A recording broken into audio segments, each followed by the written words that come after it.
Let's meet today's starting lineups for Game 1 of our doubleheader. First, for the visiting Ospreys, Stockton enters today's game with a record of 12-4 overall. Leading off and playing third, number 21, JJ Swinkowski. Batting second and playing right field, number 26, Brendan Dougherty. Batting third and playing first base, number 25, John Perino. Batting fourth and playing left field, number 20, Joe Piper. Batting fifth, the designated hitter, number 4, Austin Ganella. Batting sixth and playing shortstop, number 5, Anthony Napoli. Batting seventh and catching, number 8, Garrett Reedy. Batting eighth and playing second base, number 1, Mike DeCenzo. Batting ninth and playing center field, number 33, Alex Plalo. On the mound for Stockton, senior right-hander, number 13, Ray Hughes. The head coach for Stockton is Dave Lorber. He is assisted by John Wells, John Murph, and Bruce Kerr.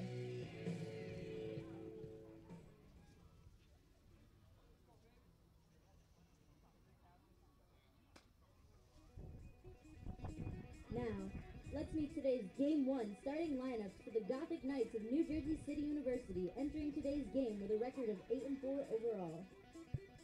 Leading off and playing third base, number 27, Tom Pulsini. Good afternoon, everyone, and welcome to Jersey City, New Jersey, the Thomas M. Garrity Athletic Complex for Game 1 of a New Jersey Athletic Conference doubleheader here on Gothic Vision. Today, New Jersey City University, winners of 8 of their last 9 games, starts NJAC action, first games of the year in the league as they take on the Ospreys of Stockton University. Good morning, everyone. I'm Ira Thor.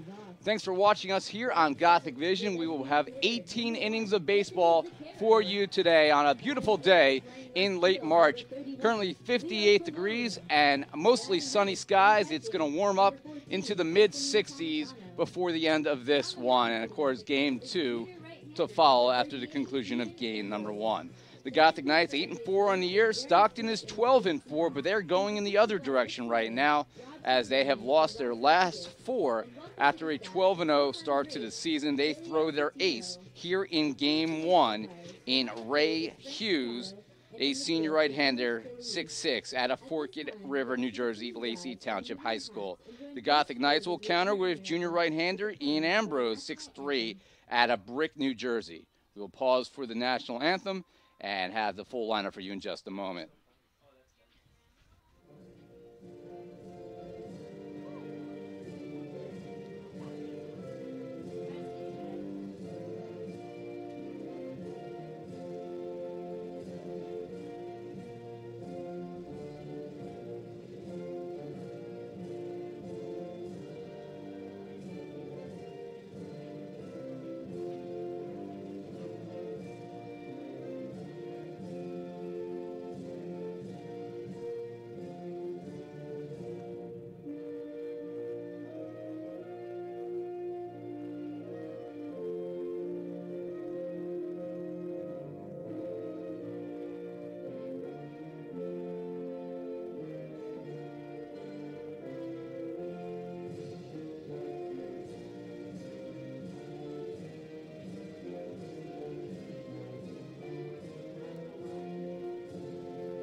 There's head coach Jerry Smith, pitching coach Nick Cesare, and the rest of the NJCU coaching staff, which now includes, by the way, Delio Catino, who joins the staff for this game, a former ace for the team about 4 years ago, now the team's recruiting coordinator. Here's the lineup for NJCU. Defensively, behind the plate, catching in Ambrose will be Anthony Palmisano, who had a career-high 3 runs scored in Thursday's 15-6 win over Old Westbury. Ricky Voss is at first, Matt Corsi's at second, Nick Legato's at short, Tom Pulsini's at third. In the outfield, left to right, will be Leo Colon in left, Jesse Kraft in center, and Juan Pena in right. Here's the lineup for Stockton. The Ospreys will be led off by J.J. Swenkowski at third base. Brendan Doherty, the right fielder, bats second. And John Perino, the first baseman, will bat number 3. Cleanup hitters, the left fielder, Joe Piper. The DH, Austin Ganella, will bat 5th. Anthony Napoli, the shortstop, bats 6th. Meanwhile, to round out the order, Garrett Reedy, the catcher, hits 7th. Mike DeCenzo, the second baseman, hits 8th. And Alex Claylo, the center fielder, bats 9th.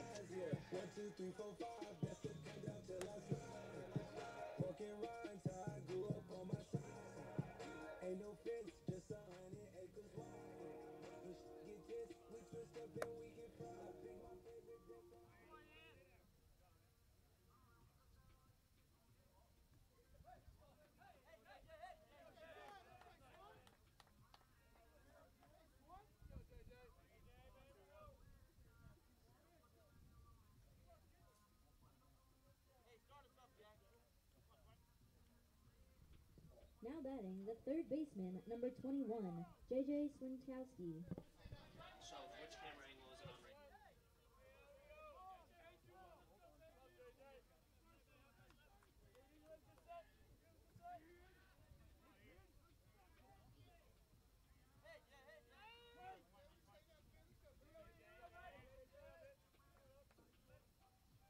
So J.J. Swenkowski will lead off the game.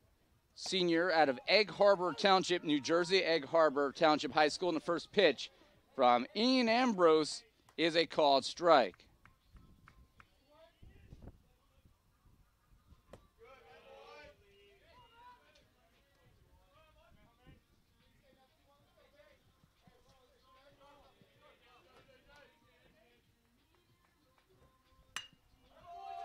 And that is deposited through the left side for a base hit. So Swenkowski is aboard to lead off the first.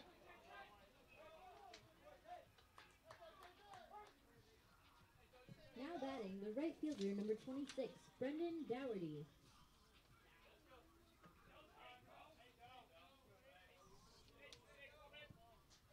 We're having a stat issue, so I'm going to have the mic down for a moment as we solve this problem.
And Doherty, on a 1-2 pitch, goes down on a high fastball from Ambrose for strike 3, swinging.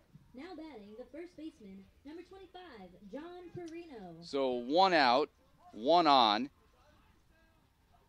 And that will bring up the first baseman, John Perino, a sophomore out of Wall, New Jersey, Wall Township High School. Throw over to first to check on Swenkowski, who's in safe.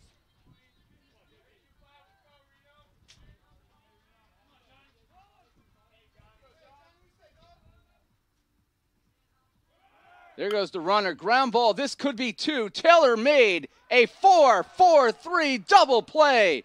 Well, they tried to steal. Corsi was over to cover. Legato was there as well. And the inning comes to a close.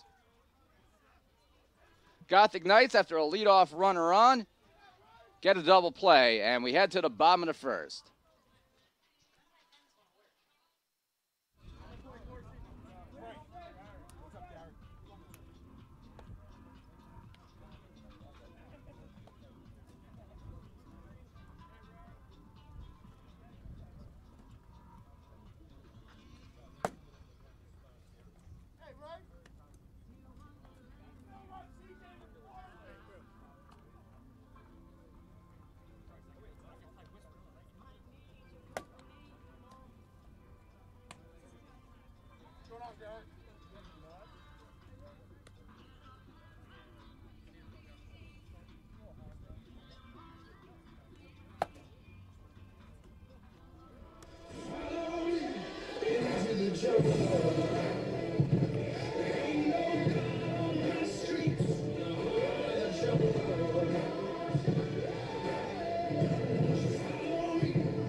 Moseti lights.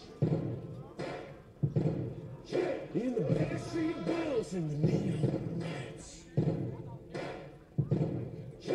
When I heard the thunder, I could feel the rain. It's the same religion, just a different name.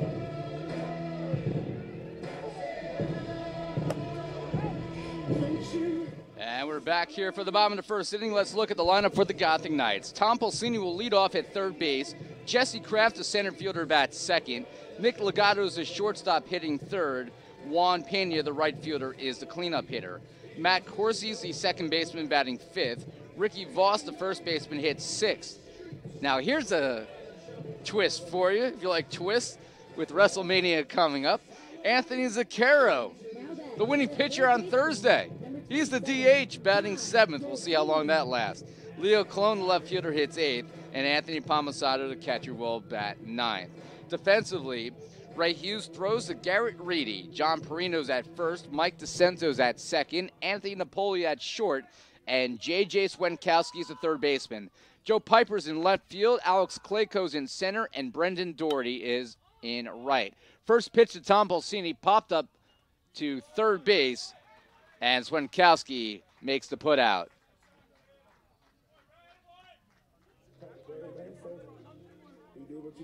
So Tom Pulsini, who had been hitting .405 before that pitch, he has fallen to number 2 on the team in batting average, but that's okay because you have 3 Gothic Knights, Matt Corsi, Tom Pulsini, Juan Pena, all hitting over 400 on the season.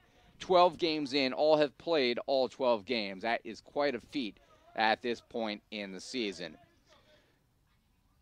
Jesse Kraft, after a first pitch strike, swings and misses at that one. He's hitting .340 on the year, entering play today with 16 hits overall.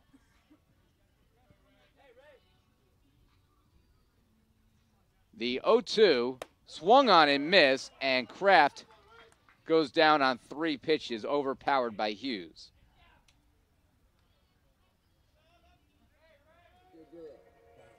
So that will bring up Nick Legato, the senior all-region shortstop out of Helmetta, New Jersey.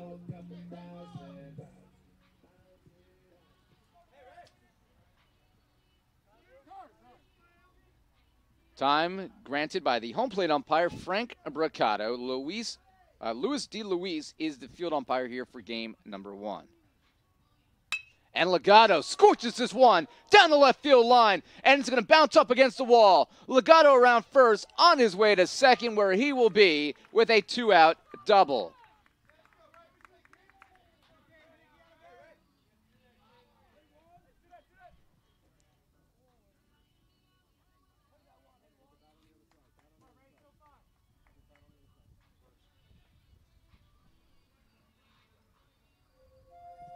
So that will bring up Juan Pena.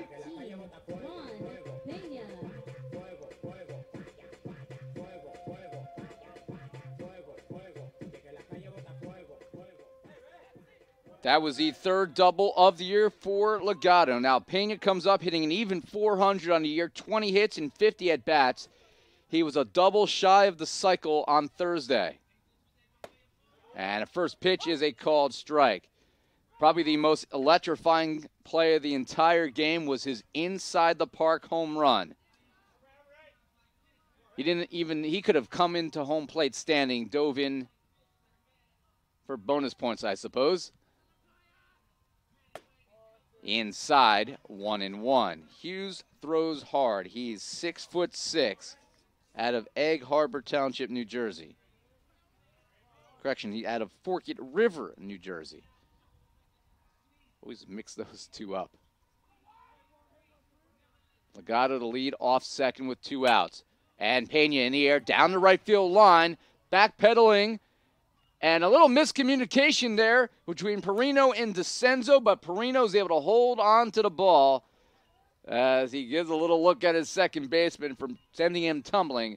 But the putout is made in right field, and Legato is stranded at second. So a 2-out double by Legato, nothing across, scoreless as we head to the second inning.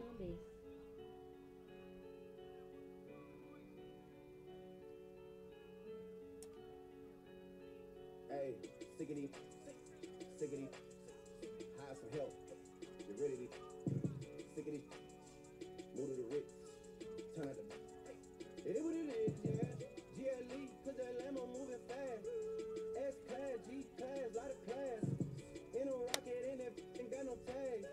Louis bags in exchange for body bags, yeah. Stickity, stickity, hire some help. Get ready to. For the blood, it is what it is. Whatever you did, it is what it is, and I'm so tired. For the mob, but I got ties. Knock you off and pay the ties. They want me gone, but don't know why. It's too late for all that lovey-dovey. I'm your brother, all that ugly. It's too late for all that. Now batting, the left fielder, number 20, Joe Piper.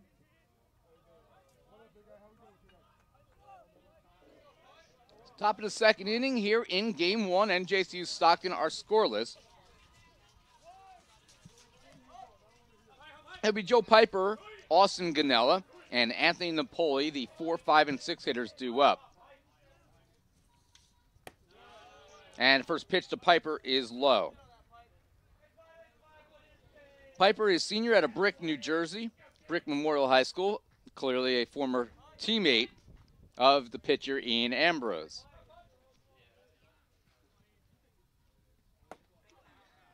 And that's dropped in. Piper leads the team with a .478 batting average. That is why he is their cleanup hitter. He has 15 RBIs on the year, 9 extra base hits, 7 doubles, and 2 home runs.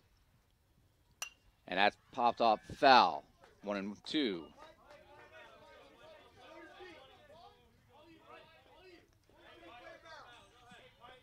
So the first time that these two have faced each other as NJAC players. Ambrose deals, checks swing. He did not go around, says the field umpire, Louis D. Louise. 2 balls, 2 strikes here.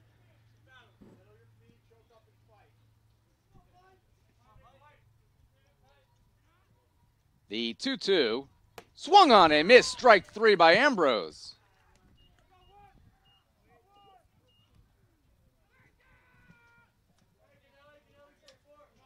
Now batting, the designated hitter, number 4, Austin Ganella. So with 1 out here in the second inning, it'll bring up Austin Ganella, the senior out of Beechwood, New Jersey, Toms River South. And the first pitch is punched over the head of Nick Legato, who gave it a look but couldn't get there, and has the second hit for Stockton. Now batting, So a 1-out base runner. Anthony Napoli. Ganella, that is his 10th hit of the year. He was .391 hitting on the season. And it will bring up the shortstop, Anthony Napoli, who's hitting .450 in limited action.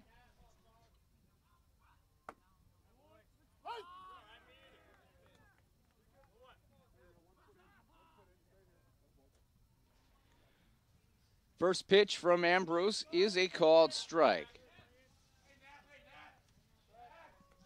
Throw back to first, and they nearly pick off Ganella, who gets a hand back in.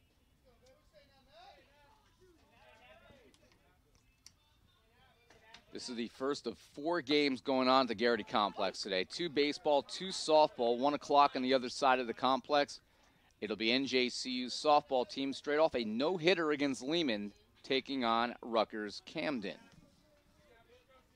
No balls, 2 strikes. Ambrose again checks on the runner Ganella.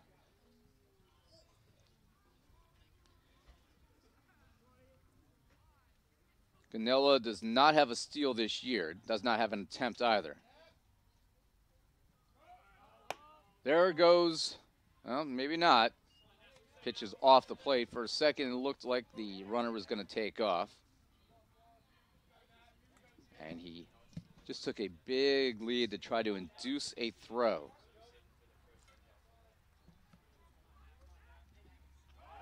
There goes the runner. There's the throw. It is perfect.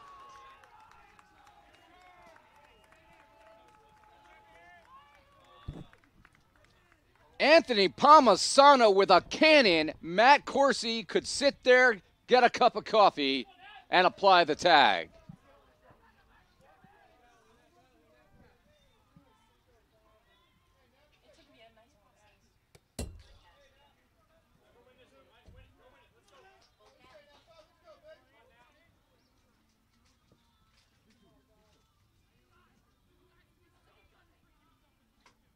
And it'll be a 3-ball, 2-strike count here.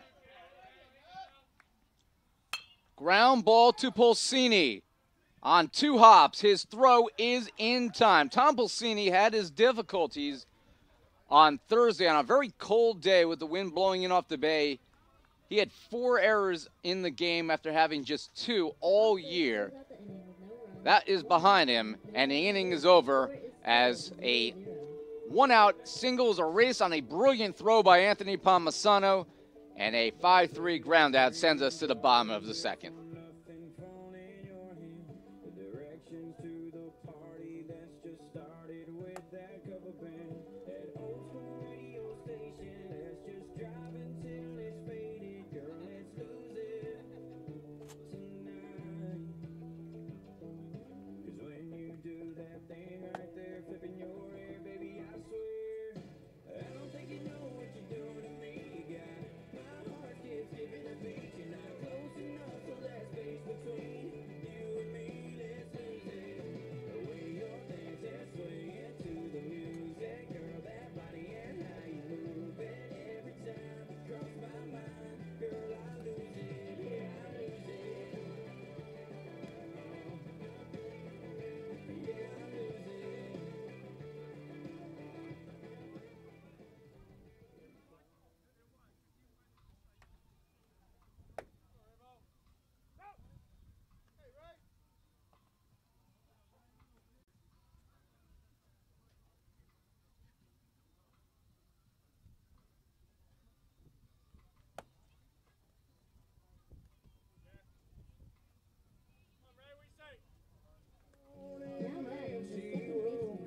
number 29,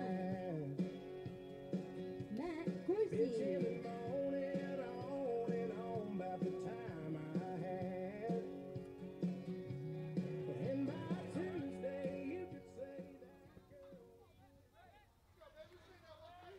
I'm back from the top of the roof of the press box where I just adjusted the camera after climbing off the ladder. Matt Corsi. I'm not winded at all, scaling out 20 feet there. Matt Corsi will face Ray Hughes. Corsi now the team leader with a .415 batting average. He just keeps on performing. Did not start the first game in the year, but you can't take him out since because he came in and has just performed, and he is second on the team, 17 hits and 41 at-bats. 1-1 from Hughes. Swung on and missed. And it's 1-2.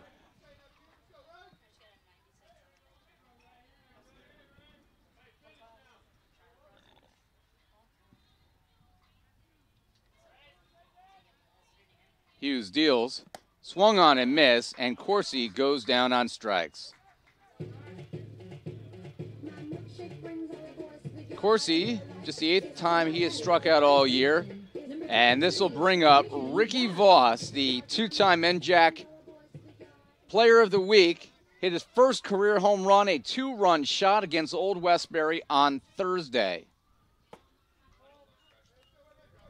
And this is the type of pitcher that a power hitter like Voss likes to see. Has a chance to hit it hard. It's a called strike. 1-1. Let's look at the numbers for Hughes on the year. This is his 5th start already. That is incredible. 16 games, now 17 games in a year. He has already started 5 times. He's 3-1 with a 1.89 ERA and a whip of .95. The 1-2 pitch popped in the air, right side of the infield, coming in and reaching up, making the catch is Perino.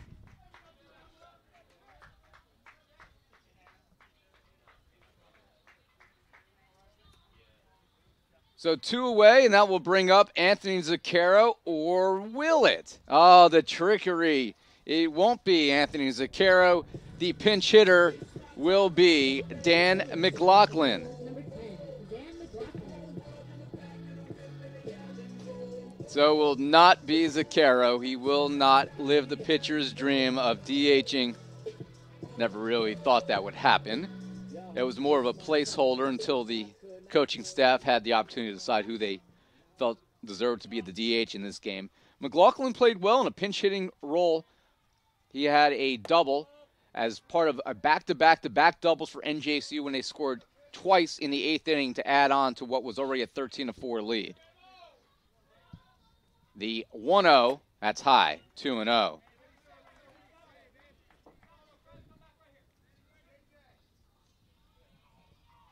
Dan's brother Mike is in the press box with us. He's on the music today.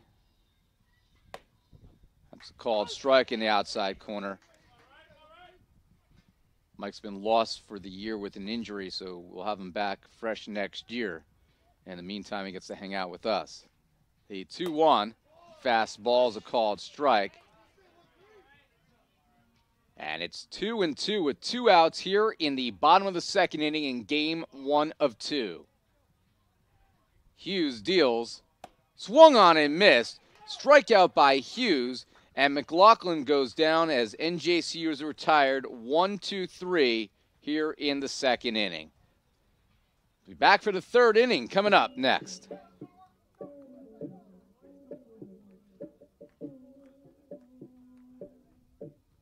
Gothic Knights close the Said she inning. tired of money, that big boy. Pull up 20 inch blades like I'm Lil Troy. Now it's everybody fucking need a decoy. Shorty mixing up the vodka with the liquor.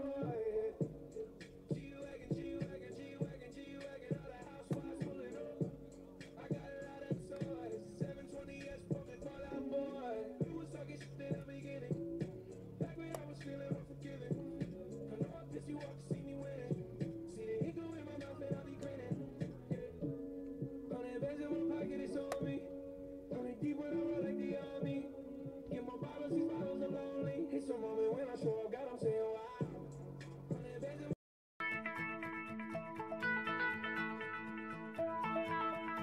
College has given me the flexibility to pursue my passions and my interests, and I've recreated my identity for myself aside from just being an athlete. My greatest personal discovery has been that I am capable of doing things that I didn't know I was capable of doing. Now batting the catcher, number 8, Garrett Reedy.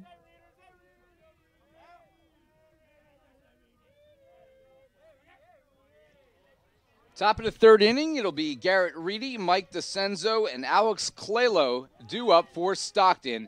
And the first pitch to Reedy, the catcher, is a called strike. Reedy is a junior out of Tinton Falls, New Jersey, Monmouth Regional High School, same high school as NJCU first baseman Ricky Voss. And we're going to see a lot of that in this game today because obviously Stockton going to have a lot of Jersey Shore kids on their roster, being the only true Jersey Shore NJAC school. They are down in Atlantic County, as that is outside. But NJCU, under the direction of head coach Jerry Smith, as that is lined to right center for a base hit. Pena actually had to change direction as he was coming to the gap to cut that off, and it took a hop towards his left, had to reach out Now batting to prevent that from going past him. Mike DeCenzo. But the Gothic Knights under head coach Jerry Smith, majority of their coach of their roster is actually Central Jersey based. Middlesex, Monmouth, and Ocean. Bunt, popped in the air. Oh, Palmasano couldn't get there. It's going to fall in for a, well, it won't be a base hit, as the runner had to hold up thinking it might be caught. And it then becomes a fielder's choice Now batting the center fielder, to Corsi, I number believe. 33, Alex Clelo. So that becomes a 2-4.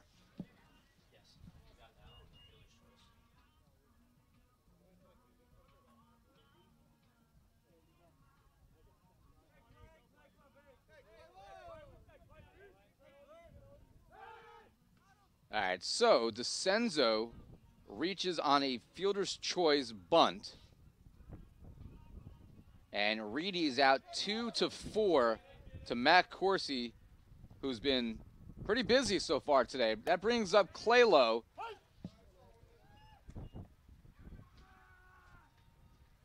As a called strike after they check on DeCenzo. Claylow is the center fielder, number 33, a freshman out of Toms River and Toms River North High School. Coach Smith, we're talking about being heavily Central Jersey based in the roster, and you know, not a surprise because outside of, as that throw goes over the first, outside of probably Bergen and parts of Passaic County and a couple areas of South Jersey, specifically close to Rowan's campus, you know, the Shore Conference in New Jersey baseball is really good. The swipe behind the runner, not in time.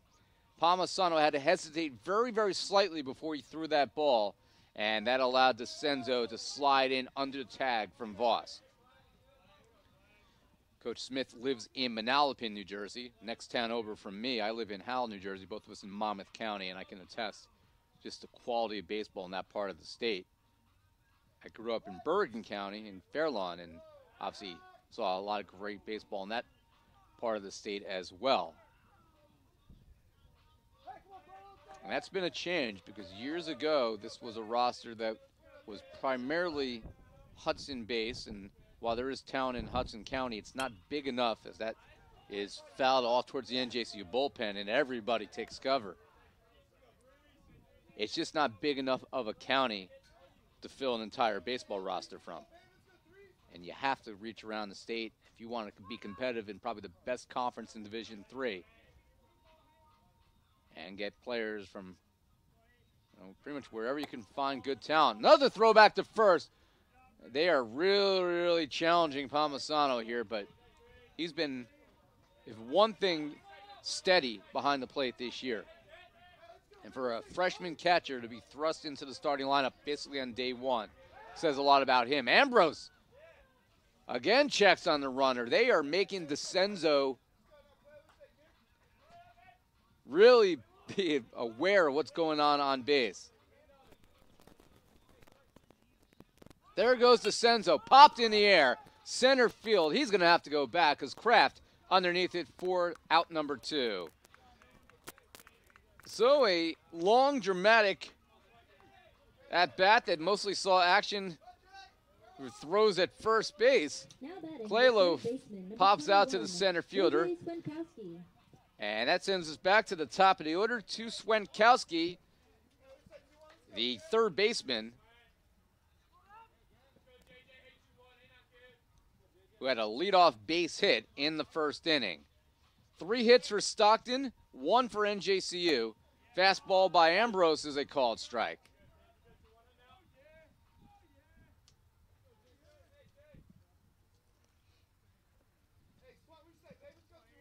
Throw back to first. They keep DeCenzo honest again.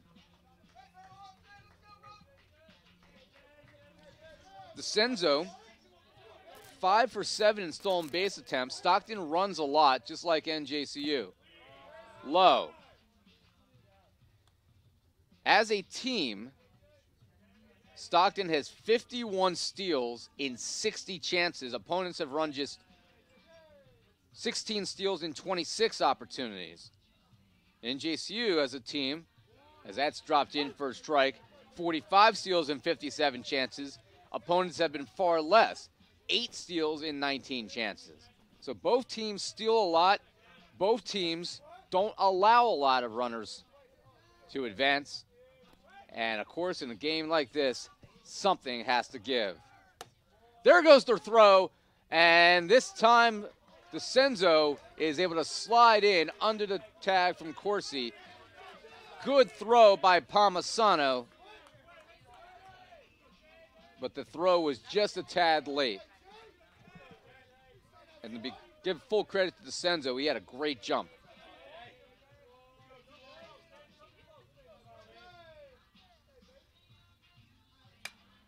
That's popped in the air, now carrying towards left center, and Kraft is there. He makes the catch, and the inning comes to a close.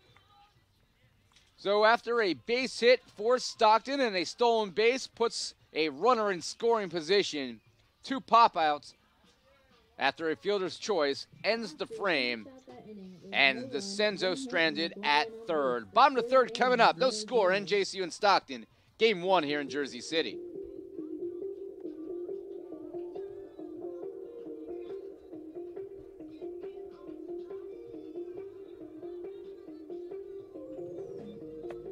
Man, my life so sweet, I feel like Cody. I wake up, rinse my mouth. 30 bottles, yeah, the bill is on me. Been living fast, so I can take it slowly. Man, my life so sweet, I feel like Cody. I wake up, rinse my mouth.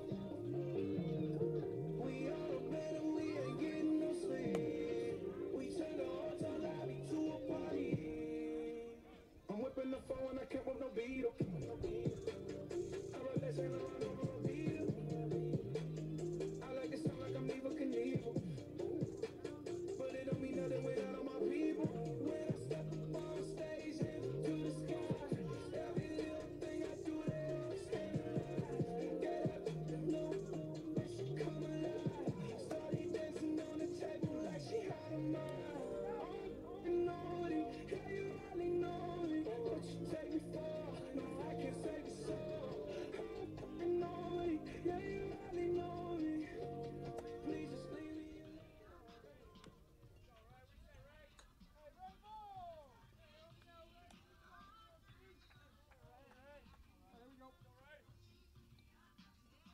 I'm in London, I ain't trying to die. The left fielder, number 31, Leo Colon. Bottom of the third inning, it'll be Leo Colon, Anthony Palmisano, Tom Pulsini, the 8, 9, and 1 hitters due up against Ray Hughes. And first pitch is fouled back.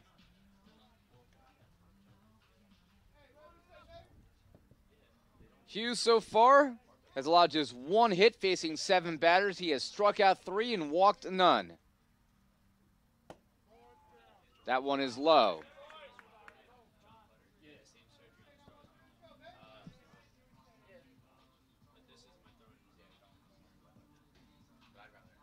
The 1-1, and that's lined to left field. That's going to fall in for a base hit. So Leo Colon, who did not get the start on Thursday, but came in as part of the back-to-back-to-back doubles along with Mike Albunia and Dan McLaughlin, gets aboard with a leadoff single, the second hit for NJCU.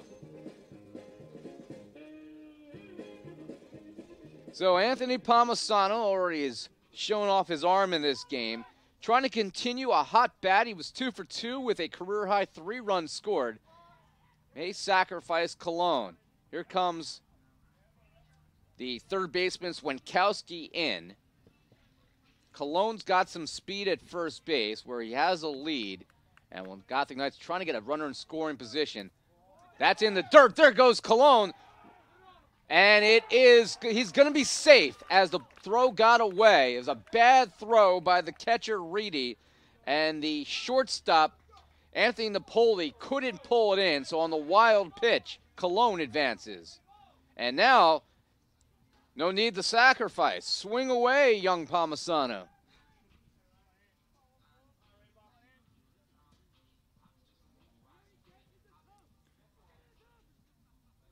Stepping off is Hughes.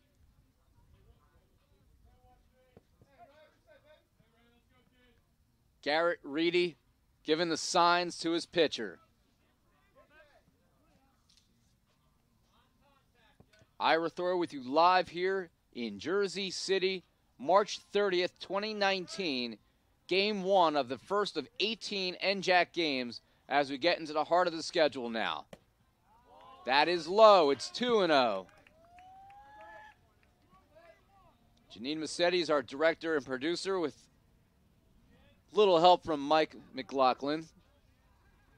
Nina Carbonero's on PA and scoreboard for us today. And on the third base camera, Angelo Romano. Doing a great job so far. Got 18 innings, so hopefully we can keep him awake for 18 innings. He's a soccer player. They're used to just 90 minutes. In all fairness, Jeanine's also a soccer player. And we have to get her some coffee in between games. Oh my God, that's true. My entire staff today is soccer players, and so is the guy calling the game. Throwback. And that's an error. It bounces into center field. They're concentrating so much on Cologne, they're forgetting the fact that you got to concentrate on the batter first, and Cologne, it doesn't have to do much to get to third.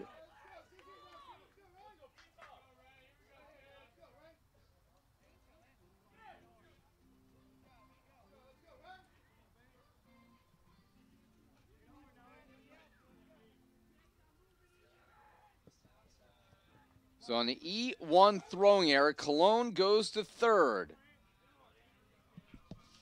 Fly ball will give the Gothic Knights the lead. Popped in the air, sky high, in front of the plate. The third baseman, Swankowski, shielding his eyes and is able to beat the sun to the ball. So one away.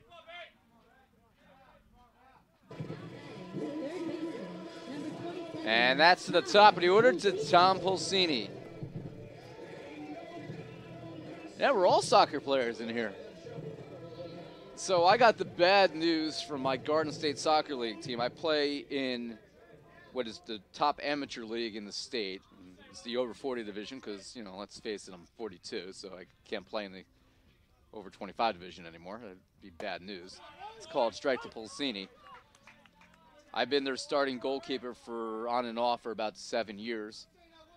I got the bad news yesterday that I have to play the field probably for the rest of the spring because we are down 2 midfielders, a defender, and a forward, and they can always get another goalkeeper.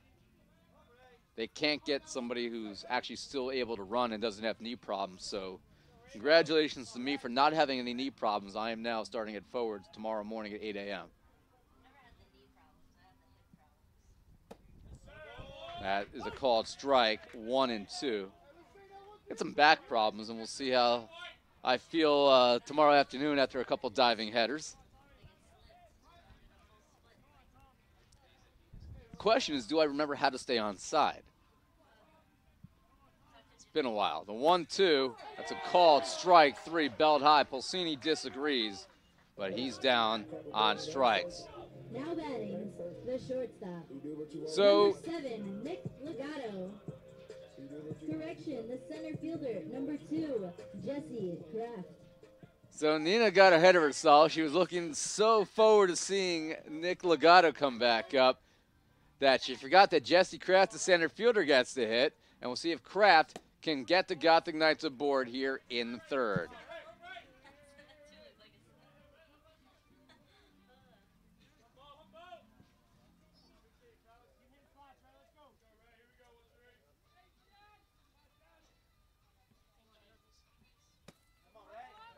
In the dirt, 2-0.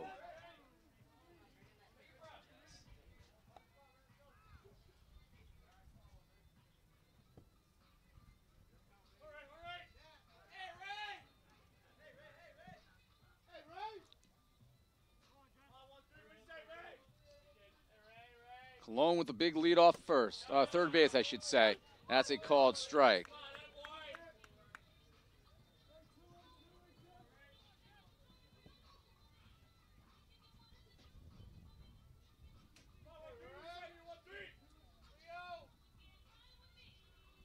Swung on and missed. 2 balls and 2 strikes.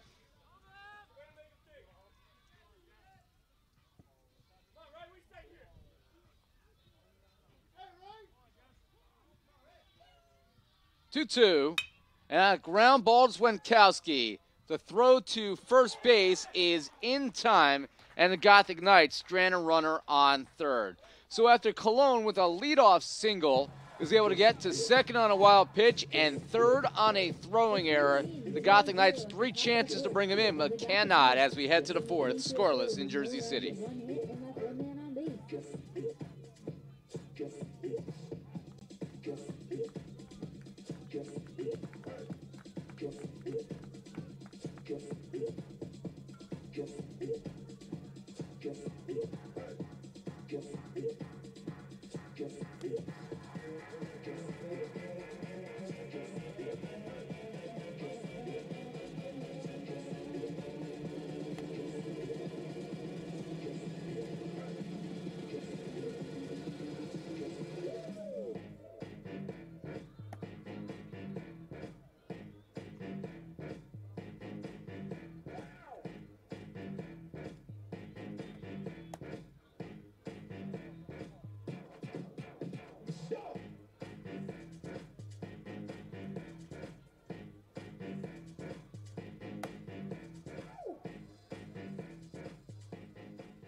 Now batting, the right fielder, number 26, Brendan Dougherty.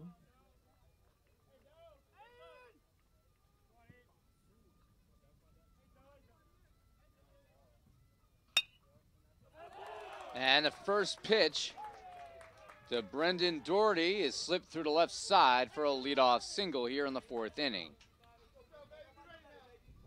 Now batting, the first baseman, number 25, John Perino.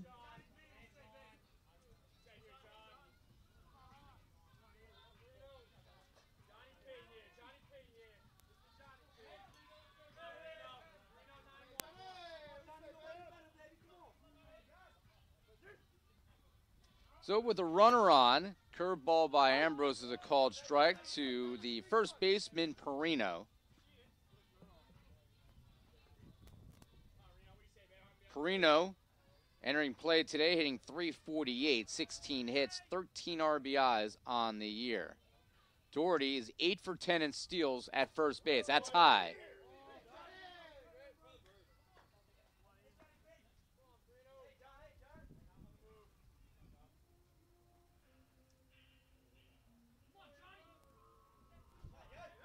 Throw back to first, and they got him.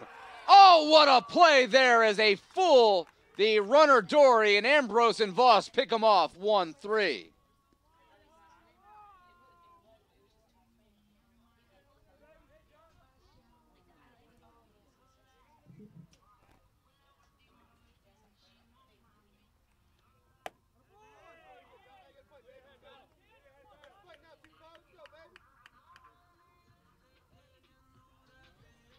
So the leadoff runner is erased. It is now 1-2 to Perino, and now he goes down on strike. Strike 3 swinging.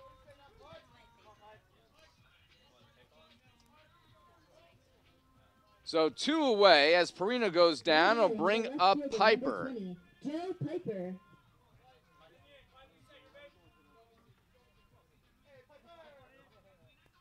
Third strikeout for Ambrose. He has not walked anybody, allowed just 4 singles in this one. Piper struck out his first time up, and he swings through this offering from Ambrose. Swung on and missed, strike 2.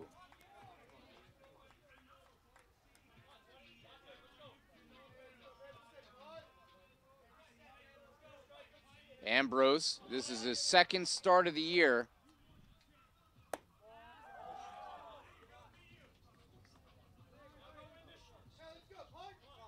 His third appearance. He does not have a win or a loss yet, no decisions. He's already matched his strikeout total for the first 5.2 innings of his Gothic Knight career here in the 4th inning, and looking for another. 1-2. Ambrose deals, and that's fouled off at the plate. Caught the right foot of the batter Piper, and he'll walk that one off. That never feels good. Fortunately for Piper, it looked like it was just a glancing blow.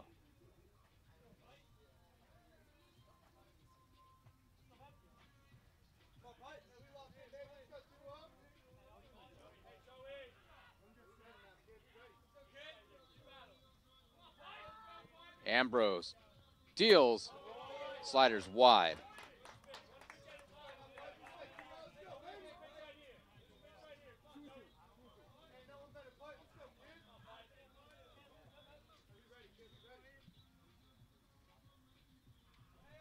Two-two, popped in the air, shallow right side of the infield now. It looked like right field, but it's carrying into Matt Corsi, who's able to shield his eyes and make the catch in the middle of the infield and the frame.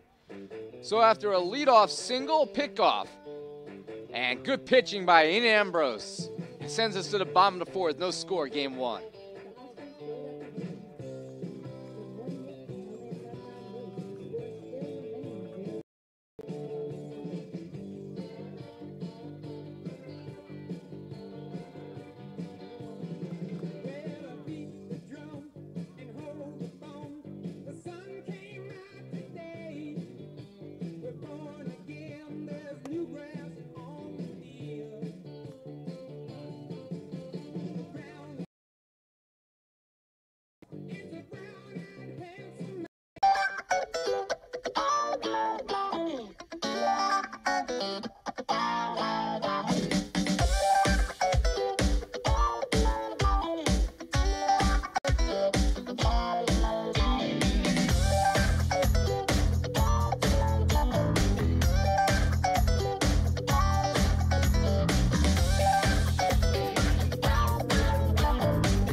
shortstop, number 7, Nick Legato.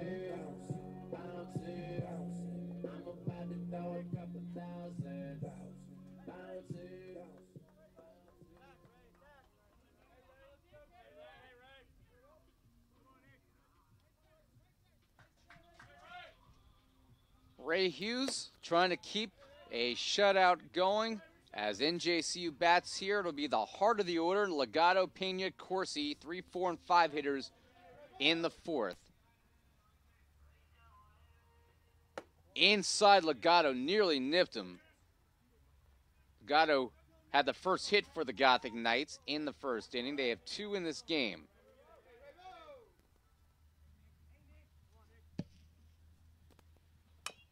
Slow chopper back to Hughes, who bobbles it, rolls away, and the throw is just in time as he recovers the throw at Legato. Now batting, the right fielder, number 13. Brings up Juan Pena.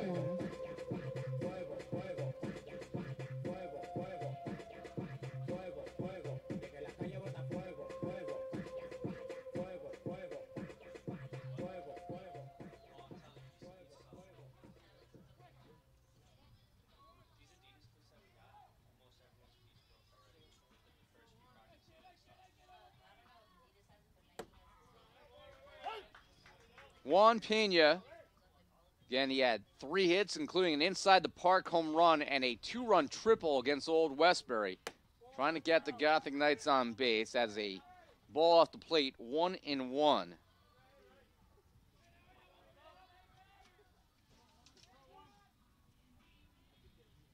The 1-1. Ground ball towards the left side. That's going to slip through for a base hit. Juan Pena, not even looking at shortstop, just sprints down the line, and he's aboard with NJCU's 3rd hit of the game. Now batting, the second baseman, number 29, Matt Corsi.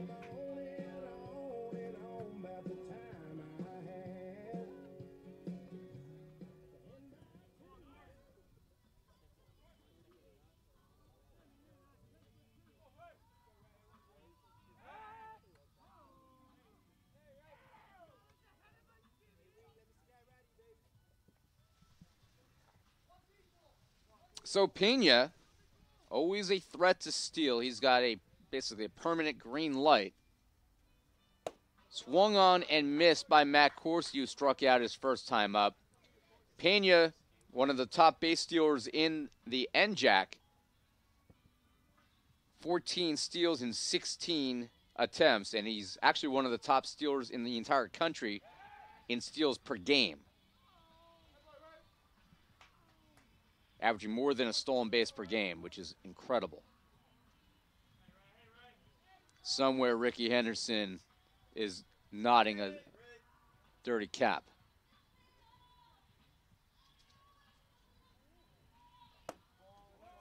Inside.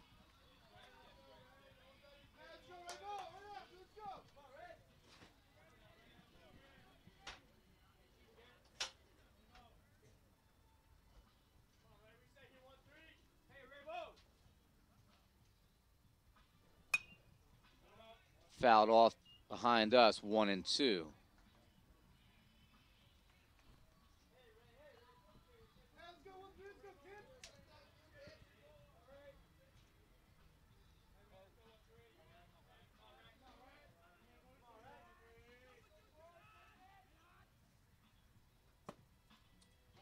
Outside, they take a quick look at Pena, but he's not going anywhere.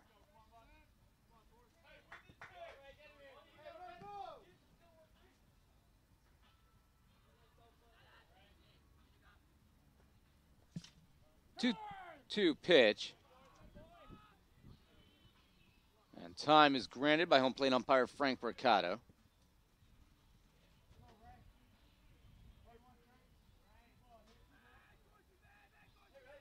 Hughes taking his time. There goes Pena. Swung on and missed. The throw to second, not in time. Pena with stolen base number 15 on the year. As Corsi goes down on strikes, Ricky Voss will try to bring him in with 2 outs.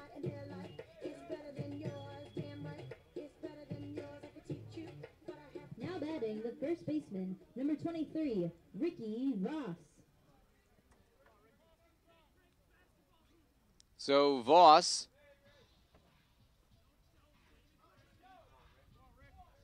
at the plate here with 2 outs in the 4th inning in a scoreless game. Great way to start NJAC play this year. Fastball belts high for a strike.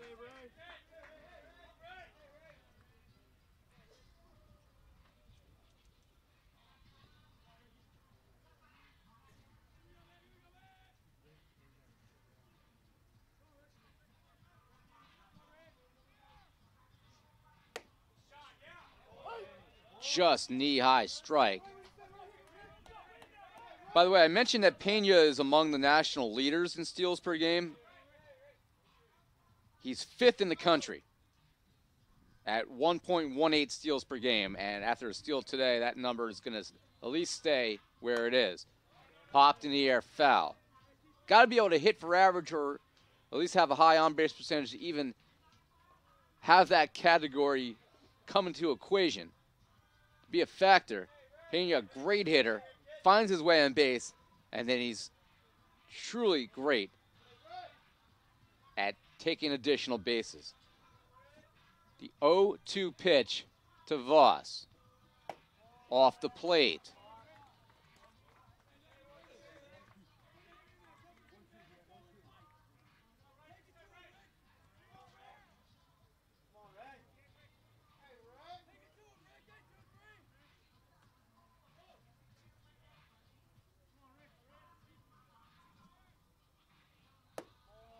That's off the plate. Pena entered the game in the top 20 nationally in total stolen bases, with NJCU playing far fewer games than a lot of other teams. 2-2 to the NJAC Rookie of the Week. And Voss, check swing, did not go around. He's able to hold up, and it's full to Voss. With Anthony Zaccaro, just kidding, Dan McLaughlin on deck.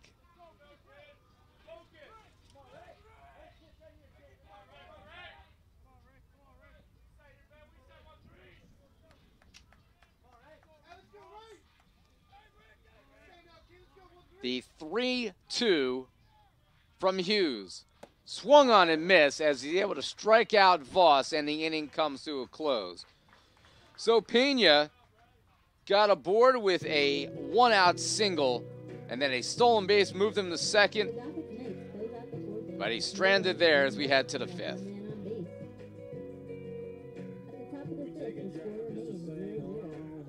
Every word of them Rolling Stones. Stacy's mom had it going on, lived 3 doors down. I can see her now. Her daughter had a heart that was wild and free. If you blink 182, then you miss me and her. Every verse had a story. Yeah, them pocket lighter nights lit up our days of glory. Back when the times were the only sound, and you struck the chords and I put the pedal down. 2-man dashboard band rolling through this town, and that rear view Chevy to the kick drum beat, leaning West Coast deep in the bucket seats. All I ever wanted was right there in that car. Back when we were rock stars. Back when we were rock stars.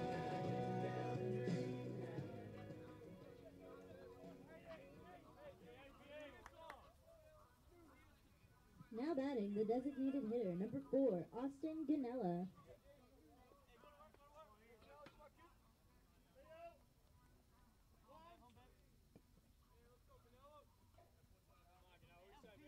So Jeanine Ambrose out for the 5th inning. He'll face Ganella, Napoli, and Reedy, the 5, 6, and 7 hitters, and that is a strike. 6 strikeouts through 4 innings for Hughes.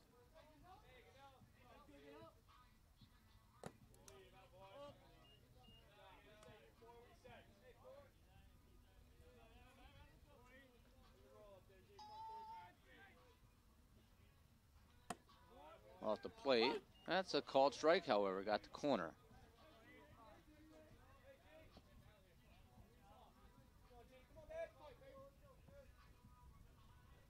1-2, popped in the air, left center field. Cologne makes the catch. Now batting, the shortstop, number 5, Austin Napoli.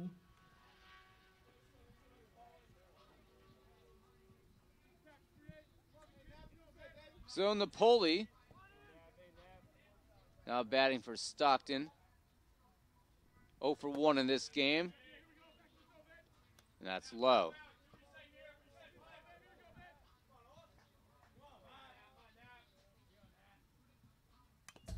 That's fouled back to the cage. Ray Hughes, by the way, is 18th in the country in strikeouts per 9 innings at 14.21.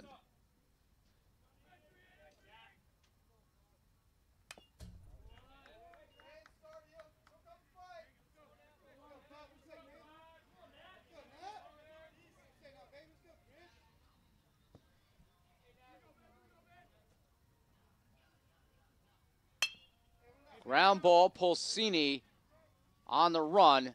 The throw retires Napoli for out number 2. Now batting, the catcher, number 8, Garrett Reedy.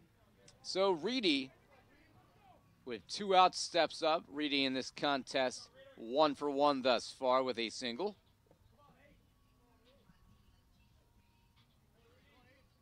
Left-handed hitter.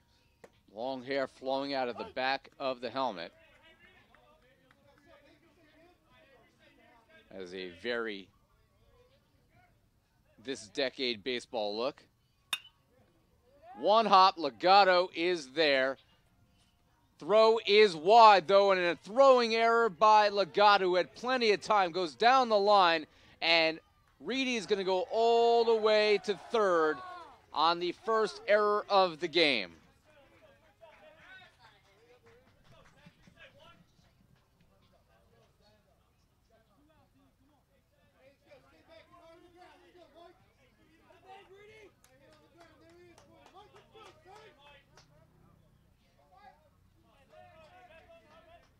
Now batting, the second baseman. So a golden opportunity here for Stockton after a gift handed by Legato.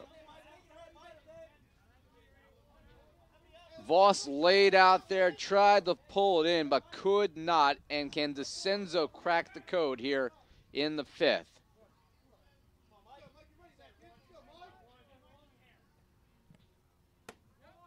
First pitch is a called strike. DeCenzo reached on a fielder's choice and then stole second.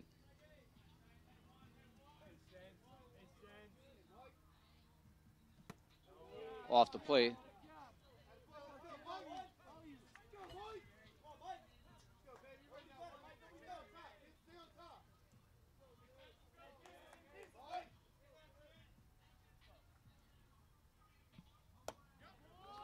Called strike, 2 strikes.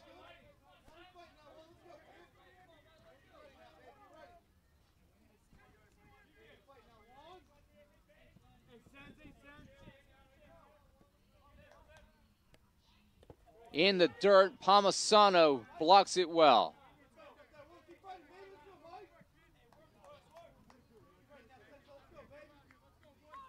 And it'll be a 2-2 pitch here to DeCenzo, the number 8 hitter in the lineup. Can Ambrose get out of trouble here after the 2-out error? Just misses low, and it's 3-2.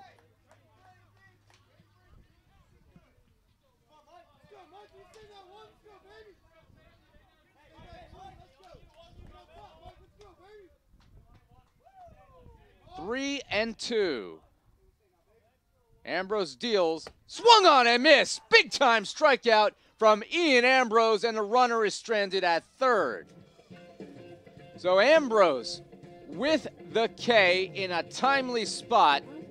That is his 4th strikeout of the game, and it sends Stockton back to the dugout here in the top of the 5th. Middle of the 5th, no score.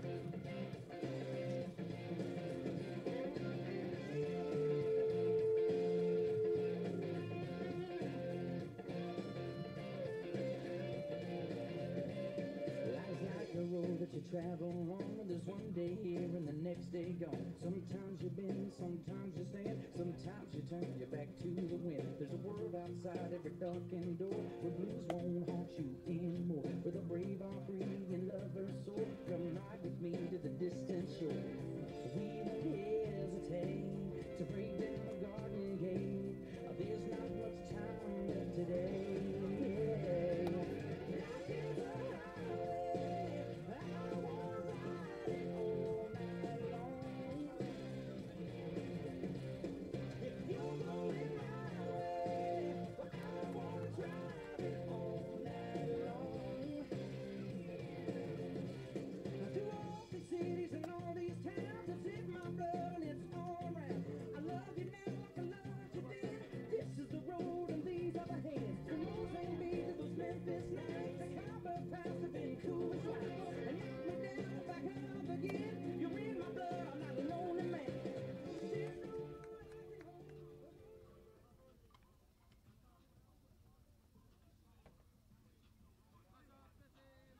Now batting for the Gothic Knights is number 25, Mike Albunia.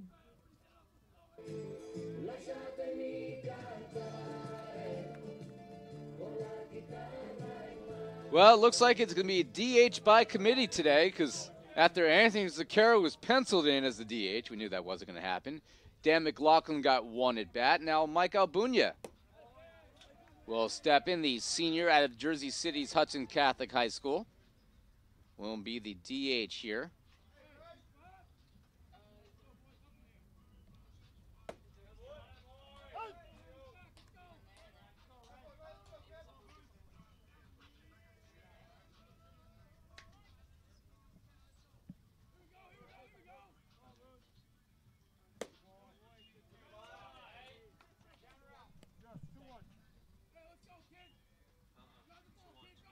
Two balls and one strike to Albunia.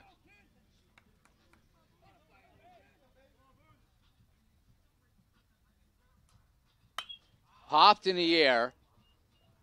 Left side. Napoli takes a step back and makes the catch for out number one. So Leo Colon will be due up here as the 7, 8, and 9 hitters bat for the Knights in the bottom of the fifth.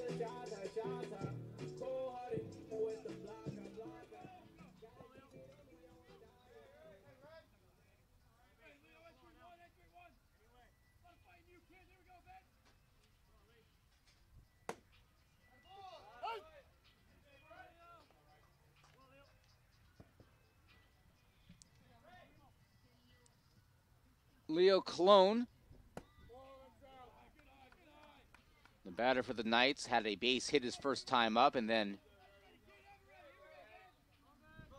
was able to advance to second base. Inside.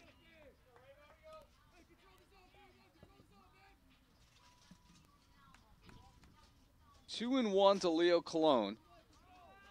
Out of Carteret, New Jersey, although he attended St. Anthony High School in Jersey City. And that is fouled off of the bare hand of a very brave third base coach slash hitting coach in Ross Halkias. Doesn't even faze him.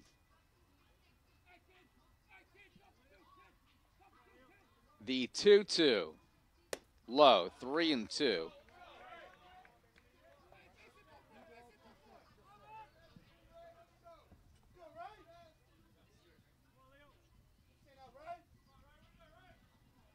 Full count here against Cologne. Hughes deals, and that's popped in the air, foul over our heads and back towards the NJCU batting cages. Every foul ball, a little part of me looks over at the camera we have attached to the backstop on the third base side. And Cologne through the left side, his second hit of the game, patient hitting. And the Gothic Knights with their fourth hit of the game, each team now with 4 apiece. Now batting is the catcher, number 14, Anthony Palmisano.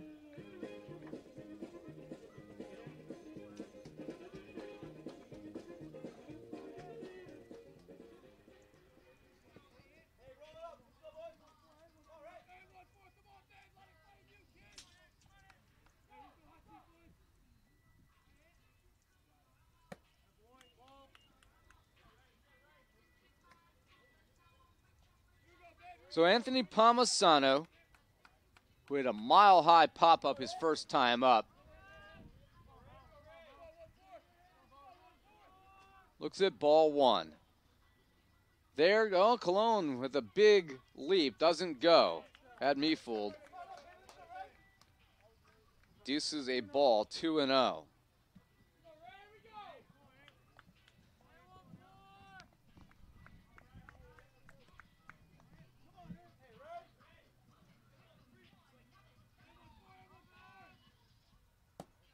Three and 0. And if Palmisano gets on, Tom Pulsini's on deck, who was named to the D3Baseball.com National Team of the Week on Monday, had a good Tuesday, and then a forgettable Thursday. Cologne again dancing off first. That is high as the first walk given up by Hughes. Now batting, the third baseman, number 27, Tom Pulsini. Hughes does not walk a lot of batters. 19 innings, he has struck out 30, he has walked only 8. Opponents have a 159 batting average against him this year. Out to have a conversation with him will be the Stockton pitching coach.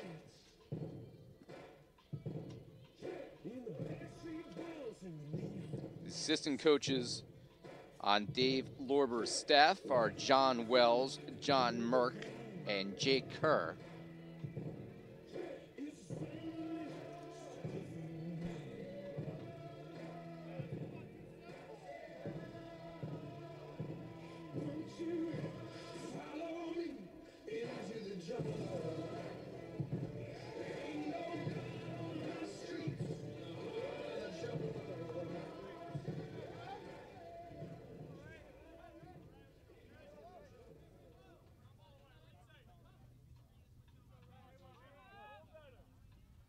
So Tom Pulsini with 2 runners on.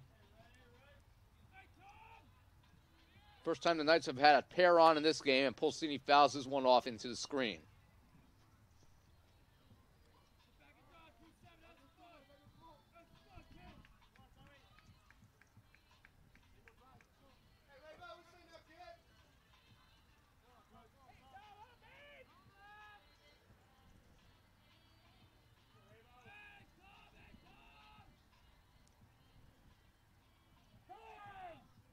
And time is called here by Frank Mercado after Hughes took a lot of time.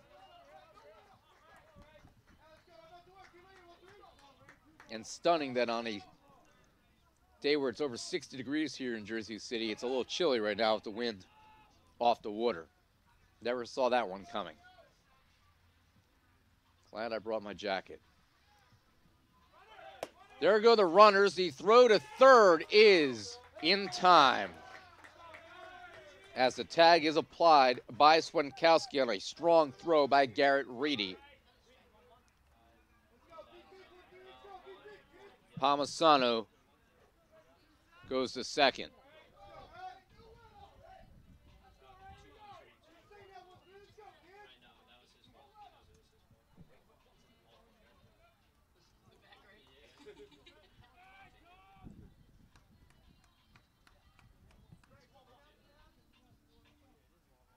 It'd be 2 balls and 1 strike. It is 1 ball, 1 strike. All right. But you heard the umpire. You heard Frank say, hey, my fault. It happens.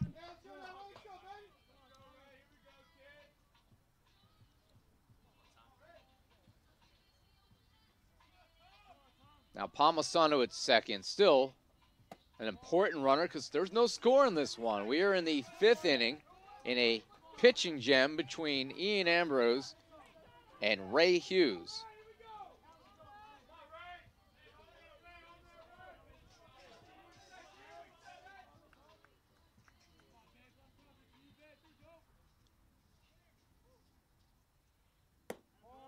Low, it's 2-1.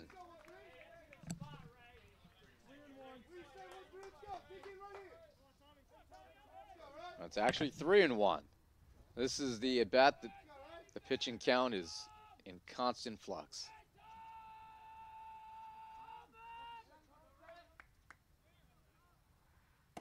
And Pulsini able to draw the walk. Another walk given up by Hughes. Now batting, the center fielder, number 2, Jesse Kraft.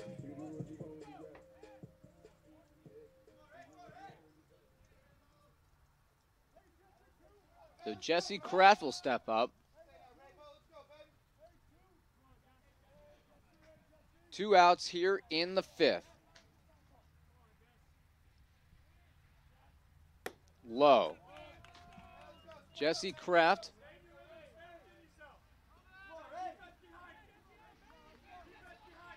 Senior out of Nutley, New Jersey. 0 for 2 in this game with 1 strikeout.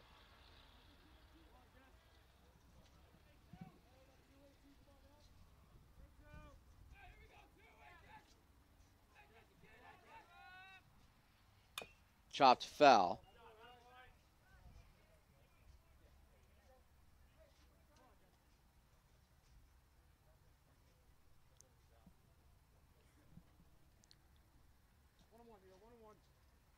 Each team with 4 hits. Got the Knights with a couple extra base runners now because Hughes uncharacteristically has walked back to back. Can Jesse Kraft make him pay?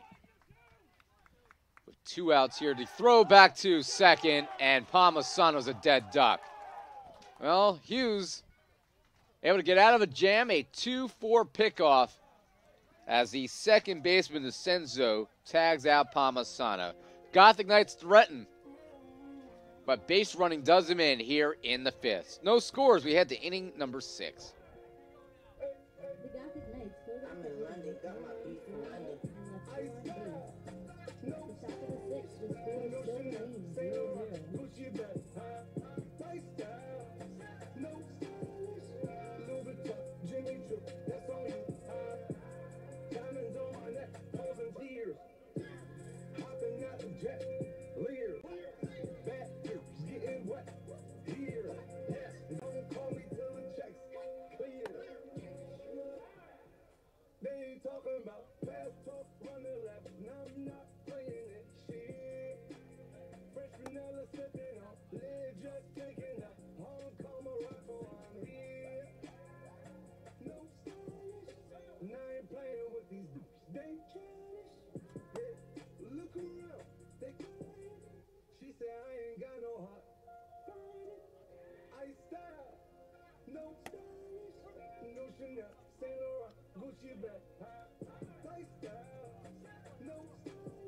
Now batting, the center fielder, number 33, Alex Claylo.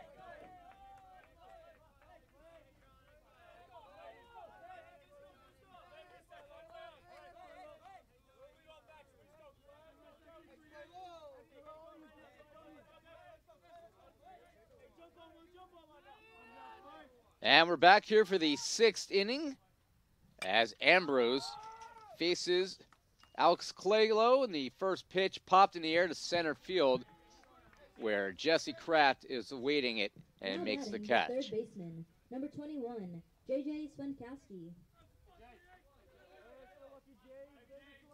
So 1 away, top of the order now to J.J. Swenkowski. Senior out of Egg Harbor Township, New Jersey. And first pitch is a called strike.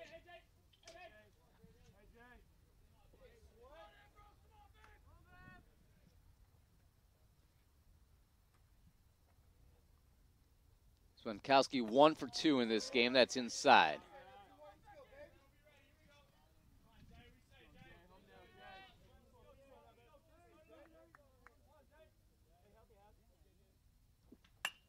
Ground ball. Corsi awaits it, and that'll be a 4-3 put out at first. 2 away.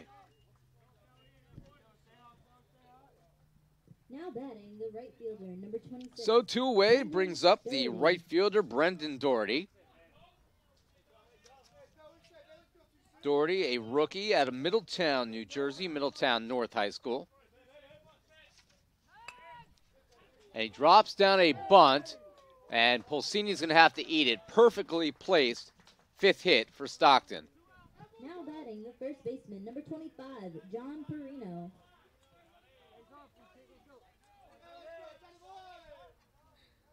So with a 2-out base runner now, I'll bring up John Perino.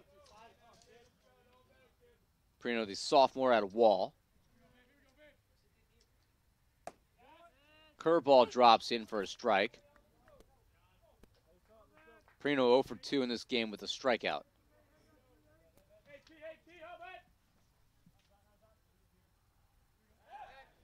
Throw back to first to check on Doherty, who's able to beat that in fairly easily.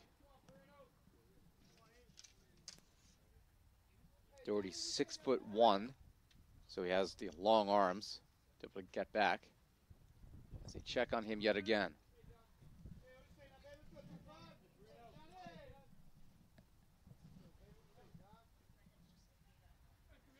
Ambrose deals. Foul tip at the plate.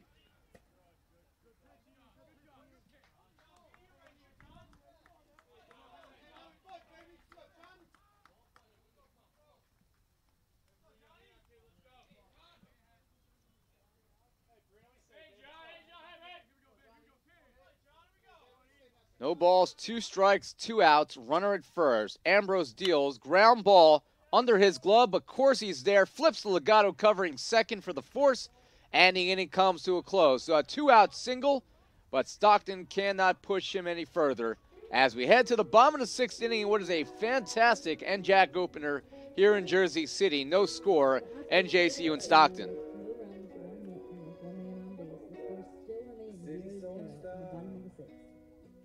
All you see for miles of people spilling in and out of cars. Man, all of these bars are making a killing everywhere I go. Looks like a place to be. I see people that I know, but I feel like there's no one here with me. I learned a lot of valuable lessons playing college football. I never thought about the health benefits of exercise until I actually started to talk to coaches in college. It's not only just for performance, it's for life. My coaches instilled the importance of well-being, not only building up strength, mental health, getting enough sleep, eating properly is all what it is to be healthy. I decided that I want to go on a personal trainer and share my knowledge that I obtained in college about physical and mental well-being. The dancing in the stroll, out here in the throes of loud house music, everything's a blur. I don't hear the words, the lips all moving, try to get involved.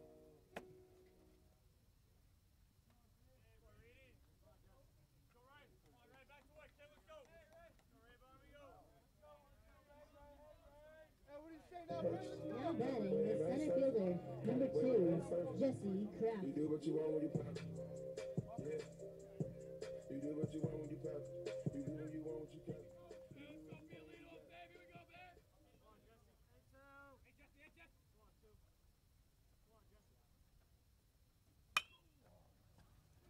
And the first pitch here to Jesse Kraft in the bottom of the 6th inning is a foul ball way over Carla Mejia's GPA. It's an inside press box joke.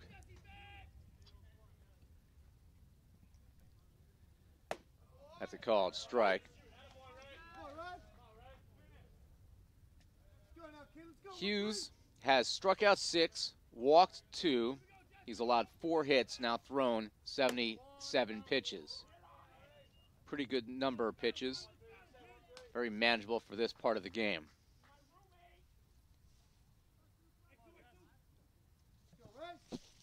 Be 1-2 here to Kraft. Popped in the air, foul.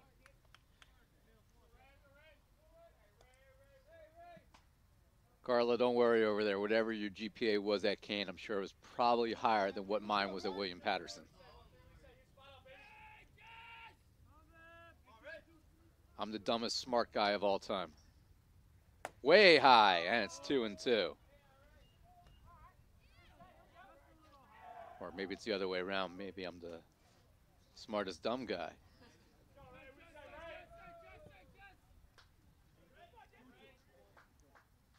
I'm sure my wife can give the final answer on that one. The 2-2, chopped foul up the third base side.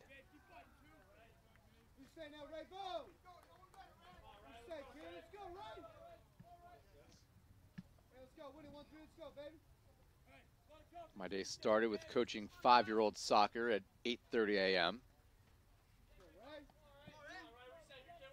And we'll conclude with 18 innings of NJAC baseball here in Jersey City on the final weekend of March.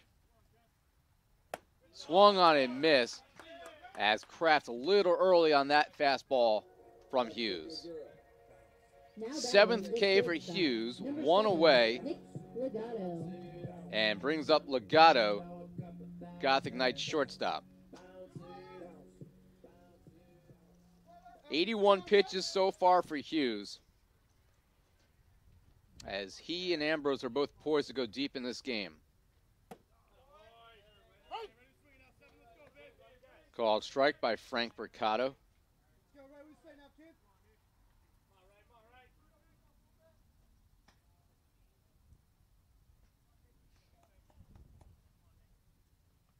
That's low. It's nice with our mic behind the plate now. You can even hear the dirt as the ball skims off of it. It's not something I expected when we put it there, but we're learning as we do more and more games here on Gothic Vision, little side benefits of putting mics in the right spots. The 1-1 chopped in front of the plate, and that will be strike 2.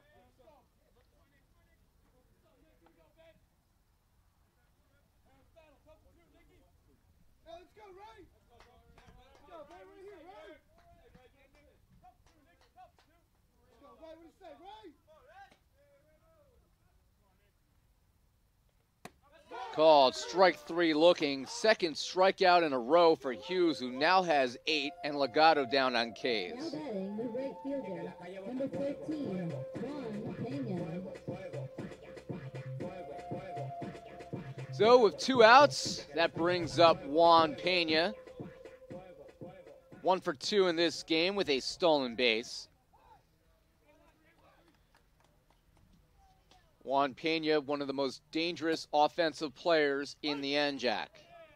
And I think that's not even an argument right now. Junior cleanup hitter for the Knights. He was all conference a year ago. Ground ball to shortstop. The throw is not in time. Actually, it's got away. I think a good throw, he would have had Pena there, so that's going to have to be an error on the Poli. Now batting the second baseman, number 29, Matt Corsi. As well as Pena runs, had Anthony Napoli, who got to the ball past a diving J.J. Swenkowski. You know, had he made a good, clean throw there, I think he even gets Pena with Pena's speed. So the Gothic Knights will look to capitalize on the first error by Stockton today. Each team has 1 error, both by their shortstop, and both are throwing errors. Pena, 5th in the country in steals per game, and he's already got 1 today.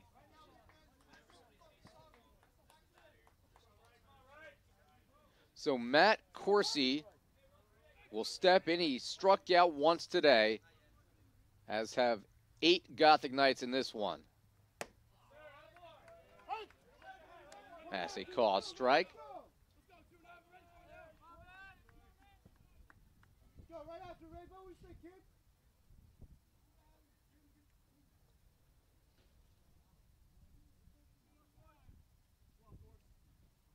Swung on and missed, strike 2.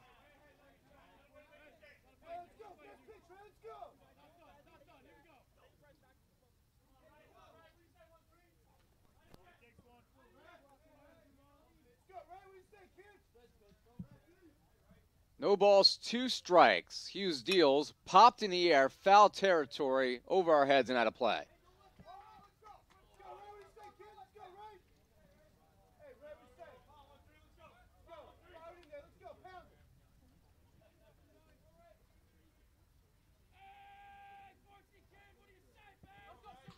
60 degrees now, partly cloudy skies, or mostly sunny, depending on if you see the glass half empty or half full. So I'm going to say mostly sunny, because spring is here, and who doesn't like spring?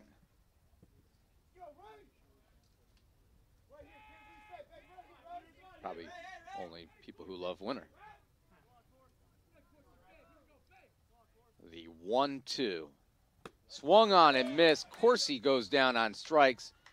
And once again, the Gothic Knights leave a runner stranded on. No score. We've played 6 here in game 1.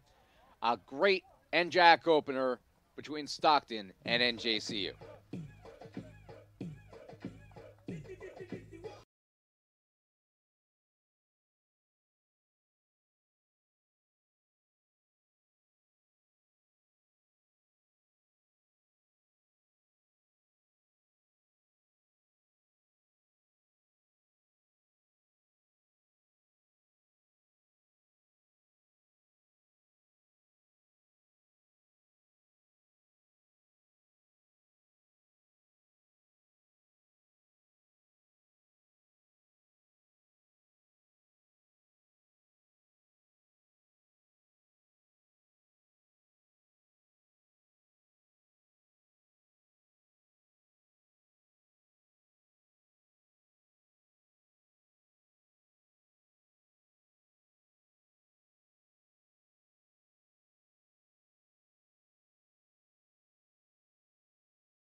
Back here in the top of the 7th inning. Apologize about the delay there in the audio as our mic went out. We had to reset everything.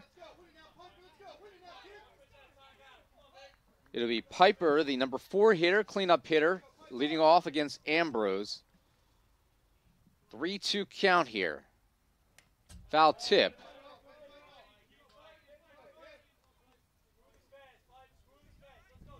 Hughes struck out all 3 batters that were retired in the bottom of the 6th.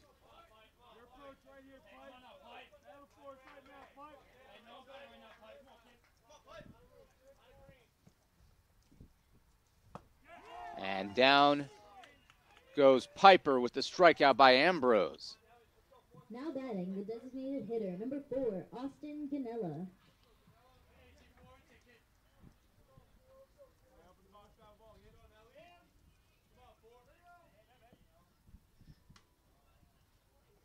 Hughes with 9 strikeouts. That's 4 by Ambrose, who's not walked a batter.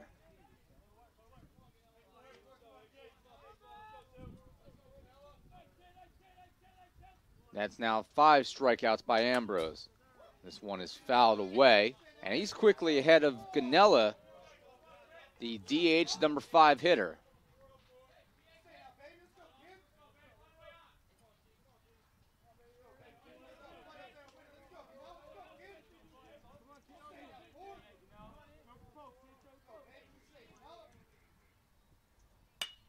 That's hit in the air to deep left center field.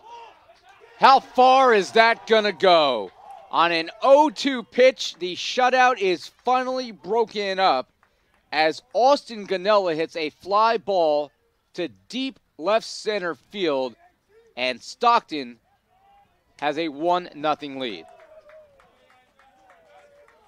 Now batting the shortstop, number 5, Anthony Napoli. Second home run of the year for Ganella.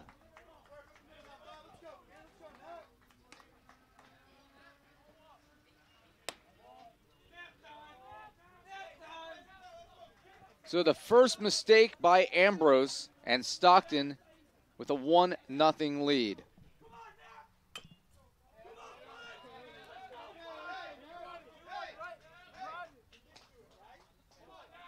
That's fouled away. It'll be 1-1 to Napoli.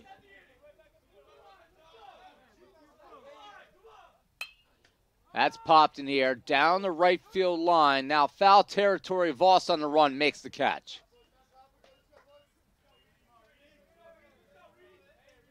Now batting the catcher. I'll bring up the catcher, Garrett Reedy.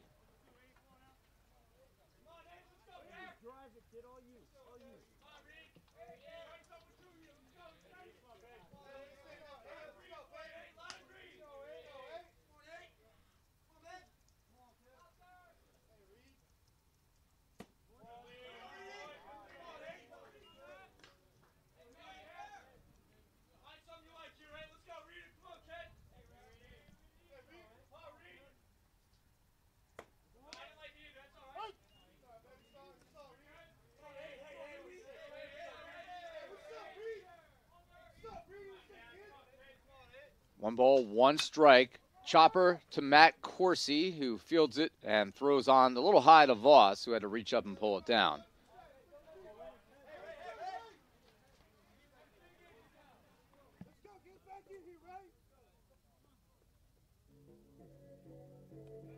The Ospreys close out the inning with 1 run off of 1 hit, leaving no man on base. So on the ground out, Now leads 1-0.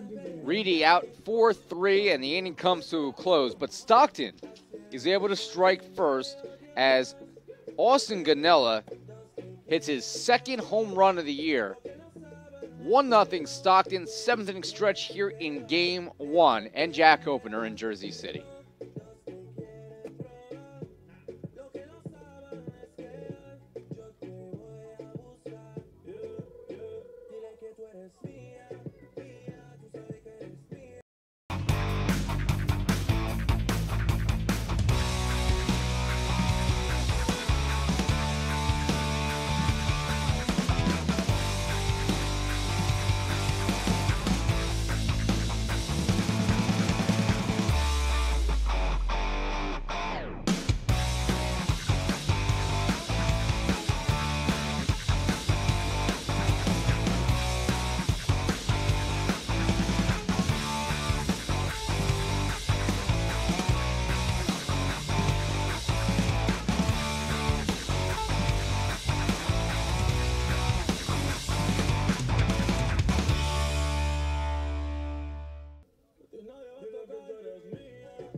Now batting the first baseman, number 23, Ricky Ross.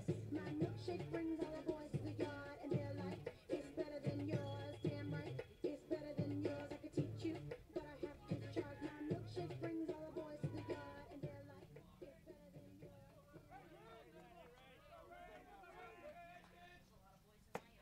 yours. Ricky Voss will lead off for NJCU here in the bottom of the 7th.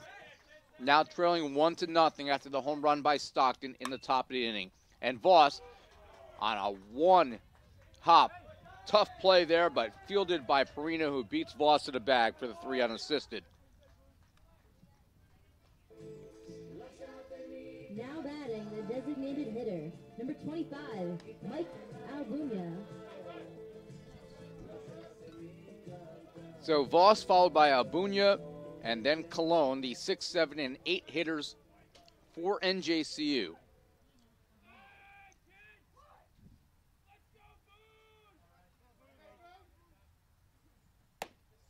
Strike one to Albunya, who popped out his first time up. And he hits this one in the air to right center field. The right fielder comes over, and Doherty makes the catch.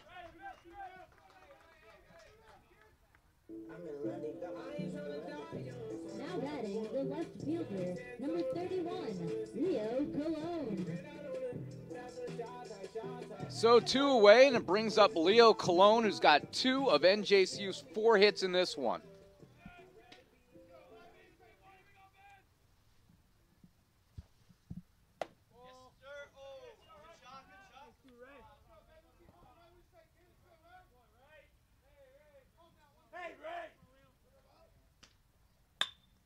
And that is the 3rd hit for Colon, and this one will roll all the way towards the corner. It's fielded quickly by Piper in left, and that will hold Colon to a 2-out single.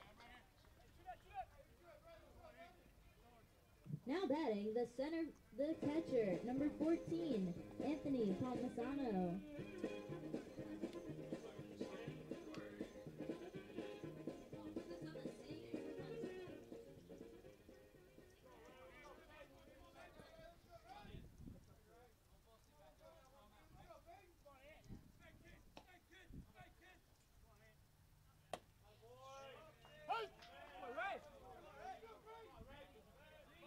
Anthony Palmisano, the batter for the Knights, 0 for 1 with a walk today. He was picked off of second base his last time up. Pops this one a mile high, third base side, Swentowski. Swentowski is able to make the catch.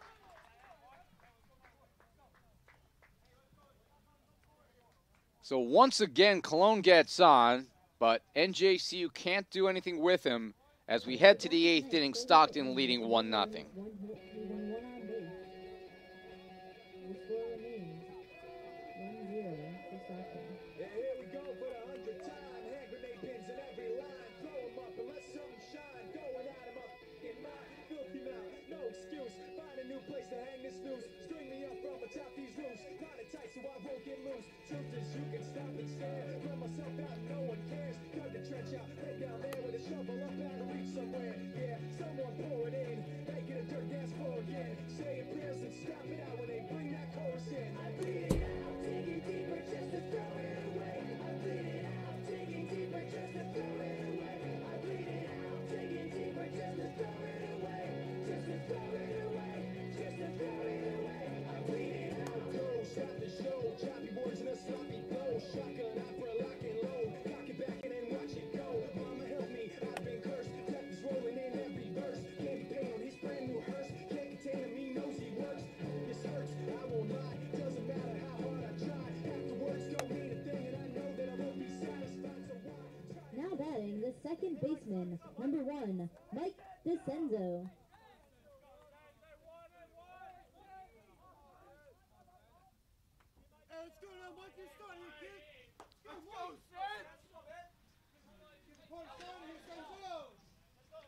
Back here for the 8th inning in a 1-run game.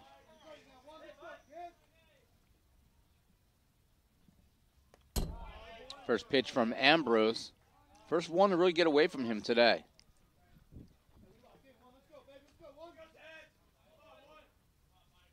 Softball's losing 1-0 to Camden in the top of the first inning. They just started on the other side of the complex.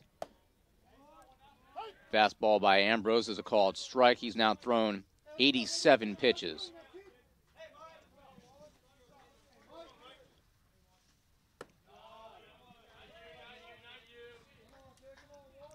I think Ambrose is probably capable of a complete game here if he's able to keep it moving along. Just one mistake really all game, and that was the home run in the last half inning to Austin Ganella, the DH.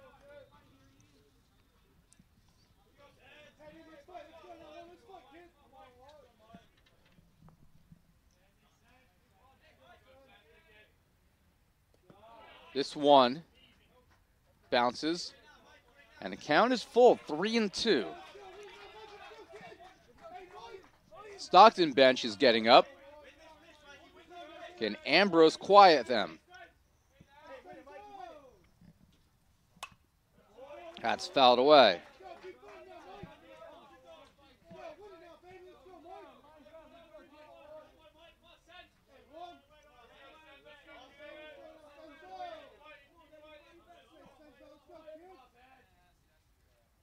Ground ball, Tom Pulsini, and it's off of his glove. The second error for the Knights. Now batting, the center fielder, number 33, Alex Claylo. So DeCenzo reaches on the error, and the center fielder Claylo will step up with nobody out.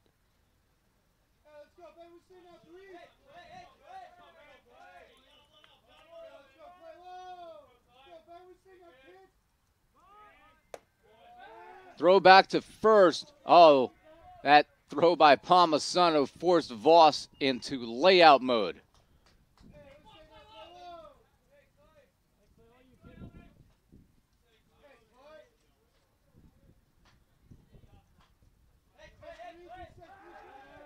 Another throw back to first to check on DeCenzo.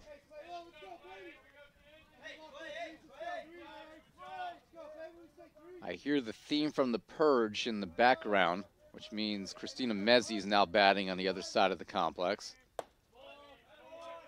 Christina Mezzi threw the 8th no-hitter in NJCU softball history and the first in a decade in a 2-0 just beat the daylight win against Lehman on Thursday. Showing bunt is Claylo trying to potentially sacrifice DeCenzo. Ambrose with a fastball on the outside part of the plate.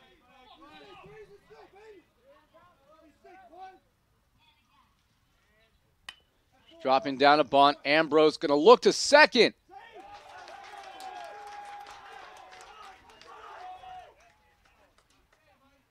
Waiting for a call.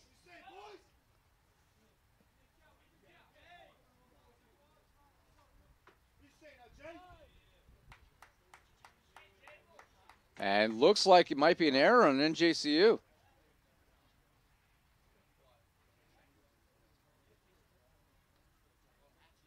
Jerry Smith out to have a chat with Ambrose here. And everyone is safe. We're going to take a break as they talk this over.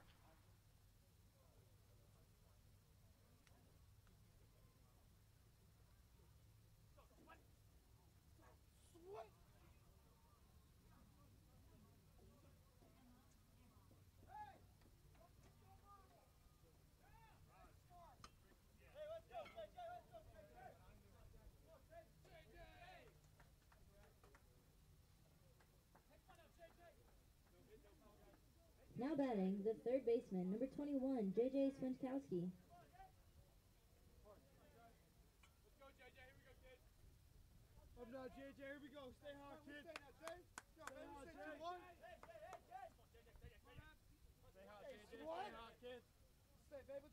As we got another look at that, I was screened and couldn't see. It was actually, as that is bunted up the first base side, but it's going to be foul.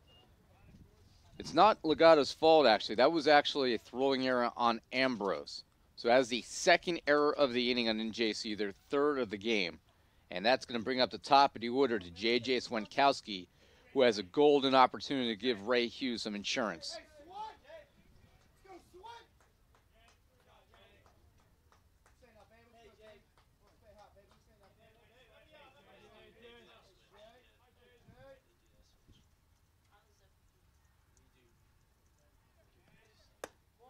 That is high.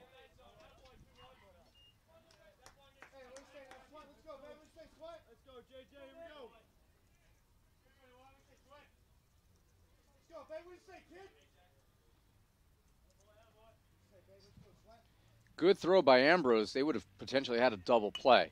This is a bunt drop down. Ambrose and picked by Voss. Oh, it's off the bag. Another error.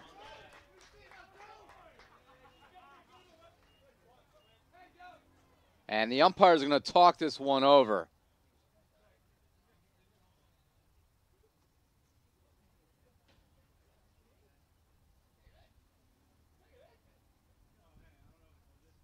And they're saying he's safe, and that is the third error of the inning on the Gothic Knights.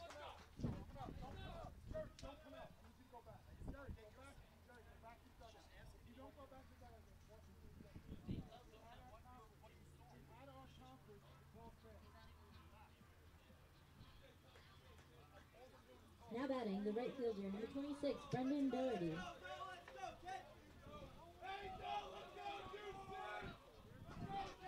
And the Gothic Knights now in deep trouble here in this frame. And I think that's going to be it for Ian Ambrose. So Ambrose, who pitched really well through 7 innings, 3 errors in this inning, 2 on his own doing as he hands the ball to Jerry Smith. And we'll have a new pitcher for the Knights here in the 8th.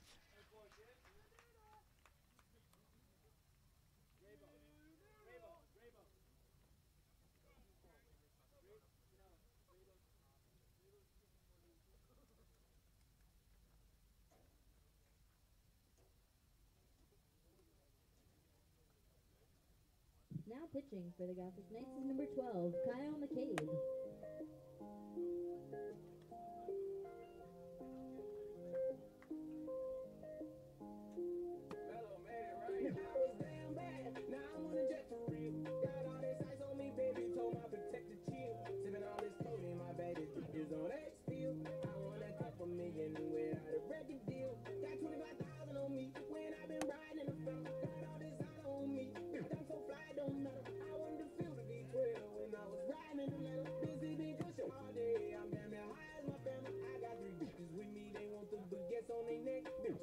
Inside the projects, I got crip on my set. I was really on the floor, then I woke up in the jet. Ain't never had to die, no nigga. I just might cop demon. I'm shopping at Neiman's, balling every season, feeling like I'm dreaming, shining every weekend. First time in B12, she was hanging out the roof. My BB's ice cream, I didn't even have to scoop. Got the whole universe in my ceiling, I'ma set the move. I seen his name, looking at my neck, ooh. Now I was damn bad, now I'm on a jet for real. Got all this ice on me, baby, told my protector chill.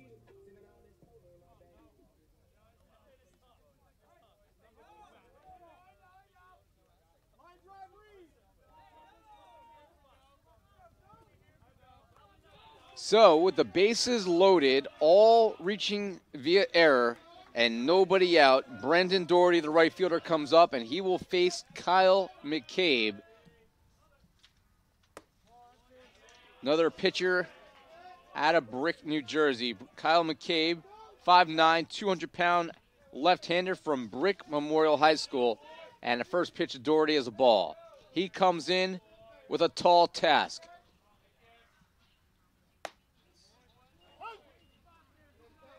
Bases full, all by errors. Leadoff error at third by Polsini, and then 2 throwing errors by Ambrose that forced him out of the game. 1-1. McCabe's got good numbers on the year. Palmisano tries to frame it, but it's low.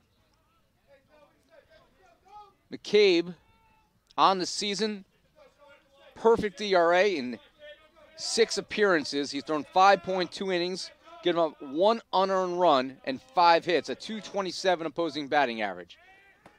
Squeeze bunt attempt, 2-5-1.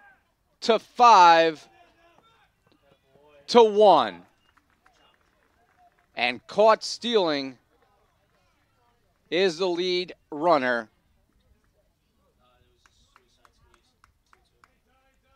As DeCenzo is down. So that officially that's a 1-2 to 5-1. Caught stealing. The other runners do advance.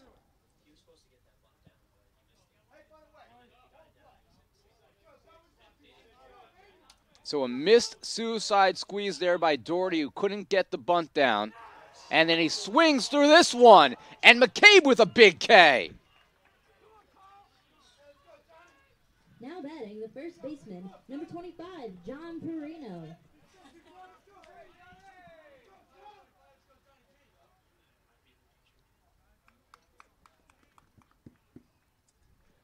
And that's going to be it for Kyle McCabe. That's usually what he's asked to do, come in and get a couple big outs. He does his job for the 7th time this year. Leaves with another perfect ERA, and they will hand the ball to Sean Gibney, the senior right-hander, when we come back.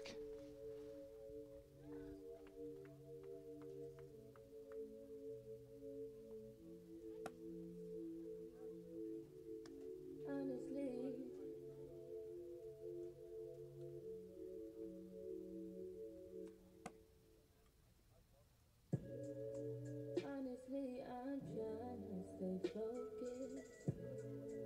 You must think I got to be joking when I say I don't think I can wait. I just need it out. Let it swing my way. I just need some love. Gotta be with these things, baby. I just need us love.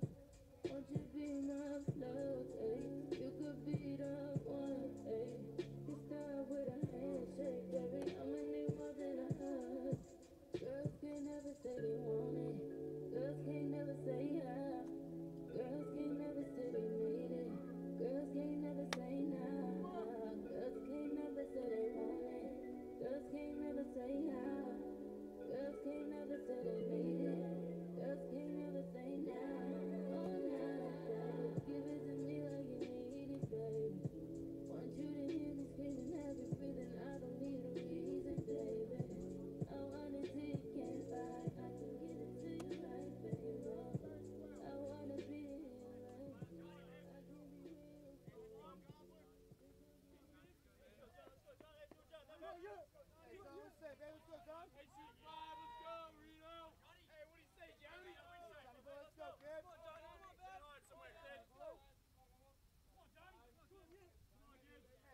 So Sean Gibney, everyone's favorite Gothic Knight, comes in here with 2 outs, needs to get 1 more to get out of this frame. The senior side armor out of Rutherford drops in strike 1 to the first baseman, John Perino. Perino 0 for 3 with a strikeout in this one. Slider is wide, 1-1. Runners at second and third now after the failed suicide squeeze, and then a strikeout to Doherty. So Doherty actually missed twice there. 1-1, popped in the air, foul territory. Palmisano gives it a quick glance. That's going to land behind us. 1-2. Sean Gibney started his career as an outfielder, was converted to a reliever and a sometime starter, a 5th-year senior with a medical red shirt mixed in. And he gets him swinging as Sean Gibney comes in, and Stockton, despite 3 errors to load the bases, cannot score.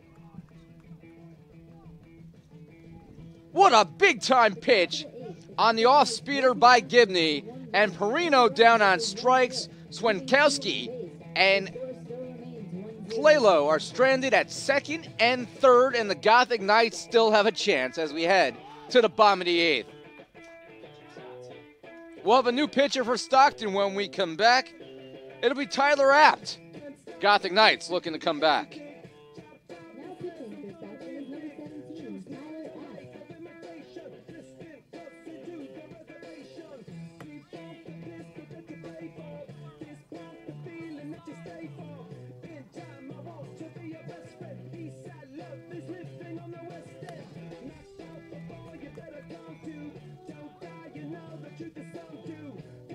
Your message on the pavement. I'm so bad, I wonder what the wave meant. White heat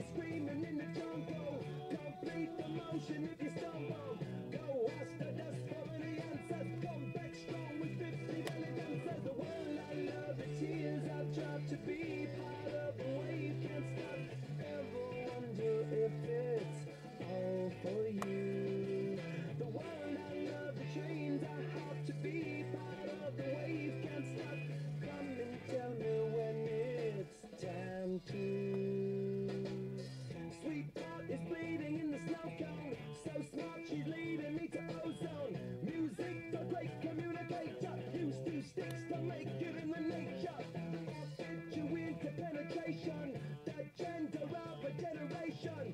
The birth of every other nation. Look your way to go to meditation. This chapter's gonna be a close one. Smoke rings, I know you're gonna blow one.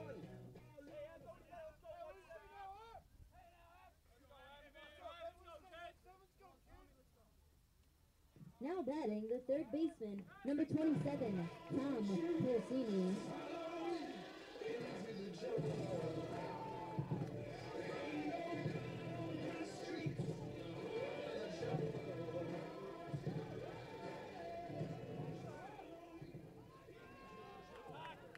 So as the Knights bat here in the 8th, it'll be the top of the order, Pulsini, Kraft, and Legato, and they will face a new pitcher as Hughes' day.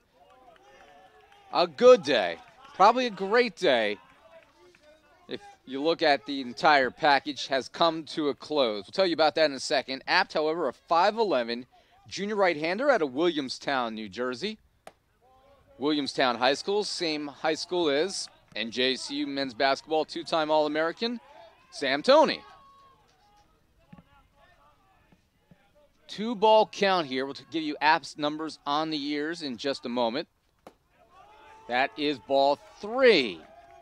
Got the Knights trailing 1-0 after Hughes went 7 innings through exactly 100 pitches, like on the button 100, gave up 5 hits, struck out 9, walked 2. I think it's the first time since I've been tracking pitches I've ever seen it land exactly at 100. That's how the cookie crumbled. 3-1 to Pulsini. And that's lined just foul.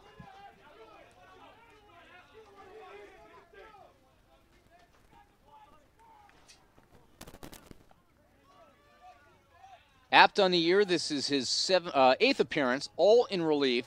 He's 1-1 with a 7.30 ERA, but he's got 2 saves on the year, 12.1 innings. He has struck out 11, he's walked 2, given up 10 runs, however, in 12.1 innings and 18 hits. And Pulsini works out a walk to lead off the 8th. Now batting, the center fielder, number 2, Jesse Kraft.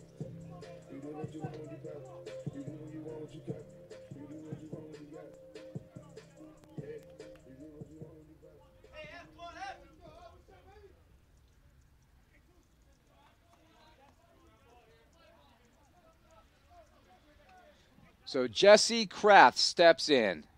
And first one into Swenkowski, who's playing in. And a big-time play there as a throw to the Senzo and a 5-4-3 double play. So Swenkowski was playing in for the double play, and the play was executed perfectly by the Ospreys.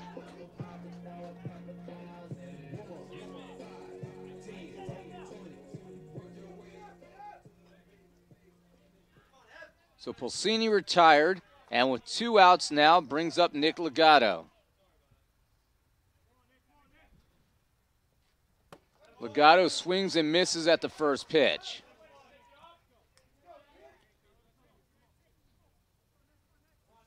Legato.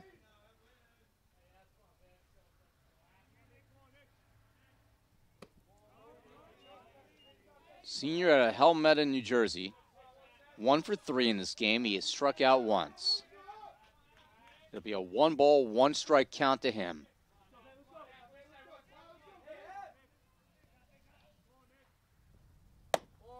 That's high, 2-1.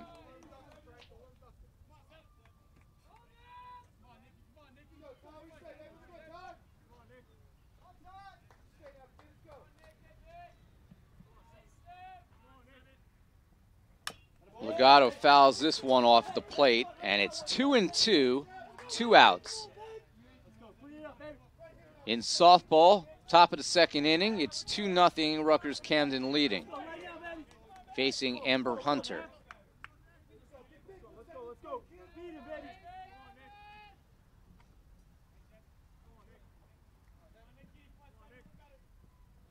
Swung on and missed, and Apt, after a leadoff walk, gets a double play and a strikeout of the all-region Nick Legato. A big high five from all of his teammates. And Stockton heads to the ninth, leading 1-0. Bringing the 8th inning to a close, the Gothic Knights end the inning with no runs, no hits, and no man left on base. The score remains 1-0 Ospreys. I got a death wish. Her looks can kill. She's got a red dress, lipstick and heels. Pull me in, give me hooks like a junkie. Got me feeling so high. You're such a beautiful drug. Can't get enough. Addicted and I'm dying for a hit of your love. Got a death wish, baby, baby. Don't want you to save me, save me. She lets her head down, and all of my stand up can't help but stare now. Football has taught me a lot throughout my life. It's definitely had a huge imprint on who I am as a person. Competing at a Division III level created that opportunity for me to go to college. Not only was I the first one in my family to graduate college, but I was really the first one to even go.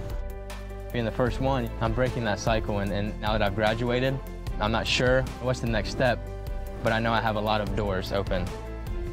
And a lot of those are open because I played football and ran track here at Otterbein. Now batting, the left fielder, number 20, Joe Piper. Top of the ninth inning in a 1-0 game in Jersey City. Sean Gibney, who got a big strikeout to end the 8th inning in relief, and the first batter he faced, will face the left fielder Piper and drop strike. Piper, the left fielder, the number 4 hitter in the lineup, the cleanup hitter, will be followed by Ganella and the Napoli. Ganella responsible for the only run in this one. A solo home run. Another strike by Gibbs.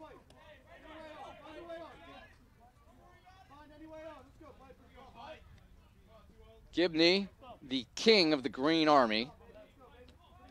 I don't know if he's officially been given a crown, but he owns that section during home basketball games. That's high. Who will he pass the torch to when he graduates in May? And I hopefully call his name on stage at the Prudential Center. Hopefully also calling Nina and Gina Carbonero's names. Left side of the stage. And he hit the batter. Looked to me like Piper kind of leaned in a little bit there, but he's going to get the call, the hit by pitch. The designated hitter, number 4, Austin Ganella. Just stuck out that elbow just enough. And Ganella, who's already homered, now comes up trying to give his team another insurance run. Gibney kicking at the dirt. Trying to regain focus after the leadoff runner gets on.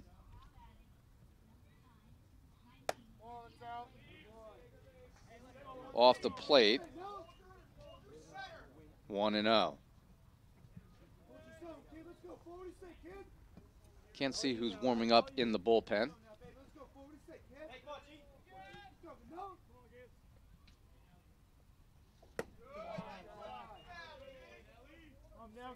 Actually, I can see who it is now. It is John Putter, and JCU's closer.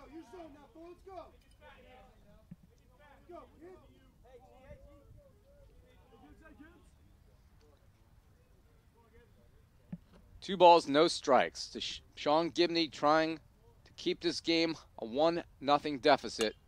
Popped in the air, foul. If we get to the bottom of the ninth in a 1-0 game, it'll be 4, 5, and 6 due up for the Knights. Pena, Corsi, and Voss. I mean, they're going to be due up regardless, but can they do so with just a 1-0 deficit? Throw back to first, a check on Piper. He dives in safely.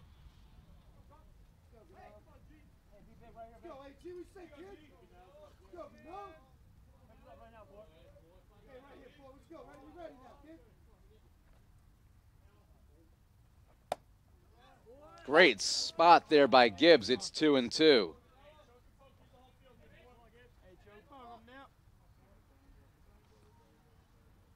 Camden has jumped out to a 5-0 lead now in the third inning of that softball game. The 2-2. Swung on and missed. The throw, well, it's batter's interference anyway, so he's caught stealing anyway.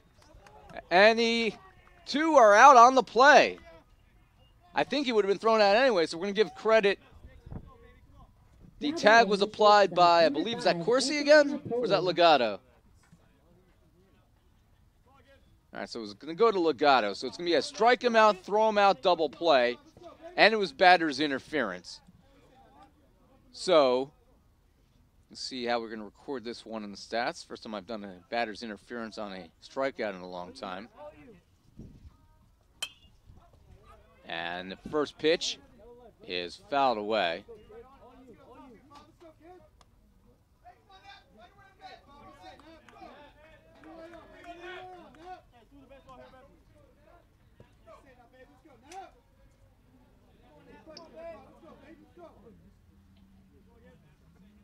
So it'll be Napoli, now the batter, as he fouls off the first one.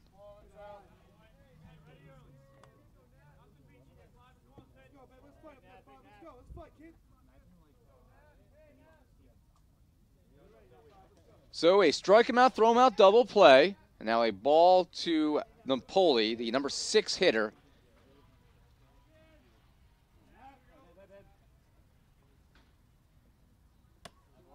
Slider by Gibbs is wide.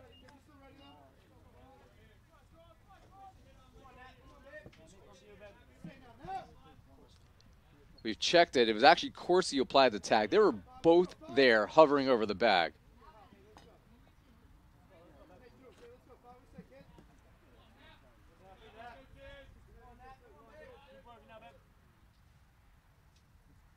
Nice spot by Gibney for a 2-2 count. John continues to pitch well in whatever role he's thrust into by Jerry Smith and Nick Cesare and the rest of the Gothic Knight coaching staff. The 2-2. Inside, 3-2. Gibney's thrown 13 pitches, 8 strikes. Trying to get out of the 9th inning and give the Gothic Knight bats a chance in the bottom of the inning. The 3-2 by Gibney. Strike 3 looking. What a pitch by Gibney. And we head to the bottom of the 9th. 1-0 Stockton.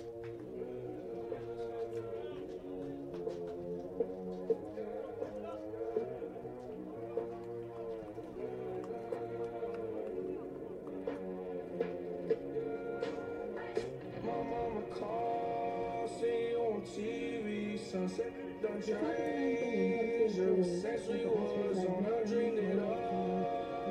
Ever since I was young, they said I won't be no denial. I say congratulations. Worked so hard, forgot how to vacation. They ain't never had the dedication. People hate, say we changing, look, we made it. Yeah, we made it. That was never friendly, yeah. Now I'm jumping out of band, yeah. And I know I sound dramatic, yeah. But I know I had to have it, yeah. For the money, I'm a savage, yeah. How do you seem like I had it, yeah. Plus around 20 bags, yeah. But they didn't know me last year, yeah. Everyone wanna act like they important, but all that mean nothing when I saw my door, yeah. Everyone counting on me, drop the ball, yeah. Everything custom like I'm at the bottom, yeah, yeah. If you winning, put your lighters to the sky. How could I make sense when I got millions on my mind? Coming with I just put it to the side. So we set you up for the bottom of the 9th inning in a 1-0 game. Now batting the right Tyler fielder, Apt number will 13, face Juan Pena, Pena. Matt Corsi, and Ricky Voss. Juan Pena to lead us off. Pena's 1 for 3 with a stolen base in this one. And the first pitch is fouled off.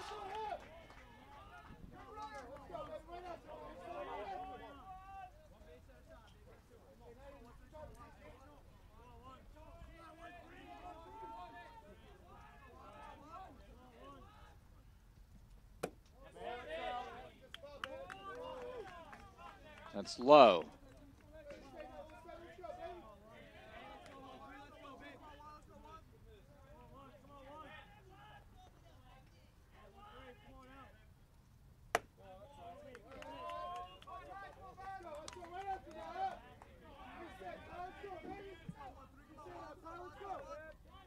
Two 1 to Pena. And JCU needs a base runner more than anything right now. That's fouled off. Pena knows he just missed that one.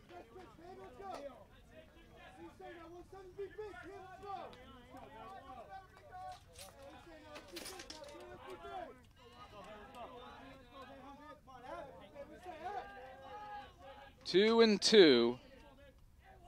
App looking for his third save of the year. Misses low, and it's 3 and 2.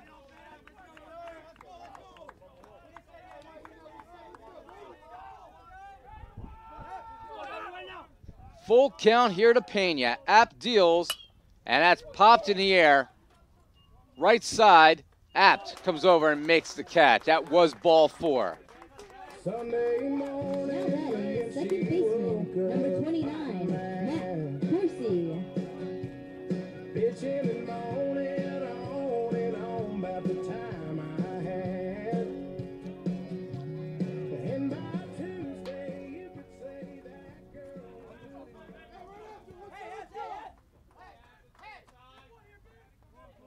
So Corsi, no hits in this one.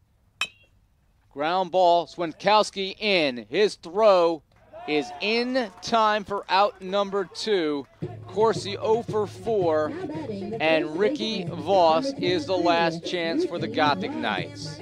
It's better than yours, I could teach you, but I have to charge. My milkshake brings all the boys to the yard, and they're like, it's better than yours, damn right. Ricky Voss is capable of tying this game on one pitch.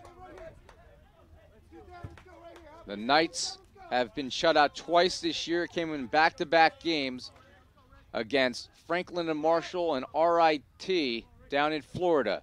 But since then, NJCU has won 8 of 9, their longest winning streak since winning a stretch of 9 of 10 in the 2005 season. To keep that streak intact, Voss has to find a way to get on. The 0-1. Curveball for a strike. And NJCU is down to its final strike.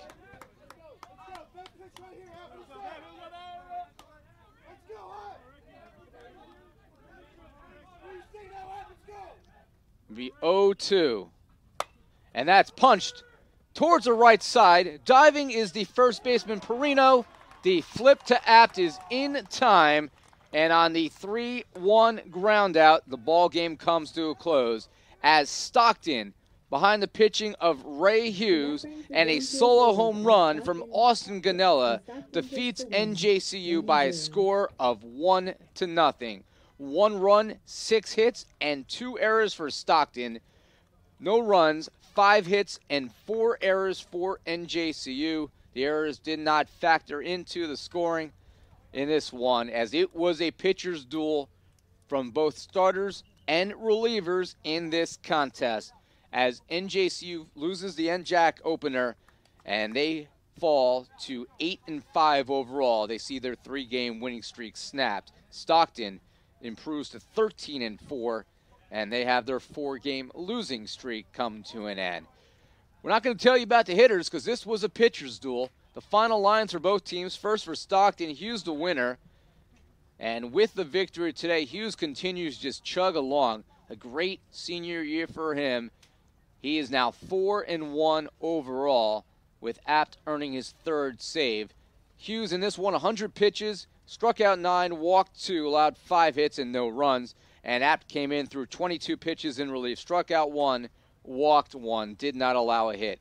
Ian Ambrose threw well for the Knights, 97 pitches in 7 innings as well. Allowed 1 run, just that solo home run that came off the bat of Ganella. And then 6 hits. He struck out 5 and walked nobody. Deserved a better fate than he received in this one. Kyle McCabe came in a tough spot. Bases loaded, all based on errors, and got a suicide squeeze to fail, and then a strikeout. So he retired the 2 batters he faced. And then Sean Gibney came in 1 1/3 innings, got a big strikeout, and after a hit batter in the 9th, was able to retire the next 3. But NJCU could not find a way to muster a run in this one, and they lose 1-0. So we are going to take a look. Going to take a look at one highlight here. This is the big strikeout by Sean Gibney that we are telling you about that gave the Gothic Knights an opportunity in this game. But they fall by a score of 1-0. We're going to sign off the air.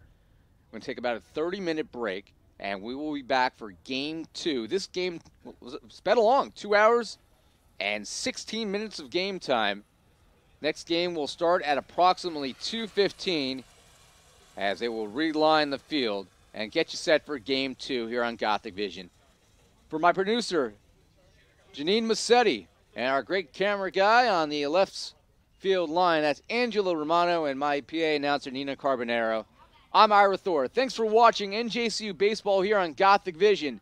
Be with us for Game 2 at about 2:15.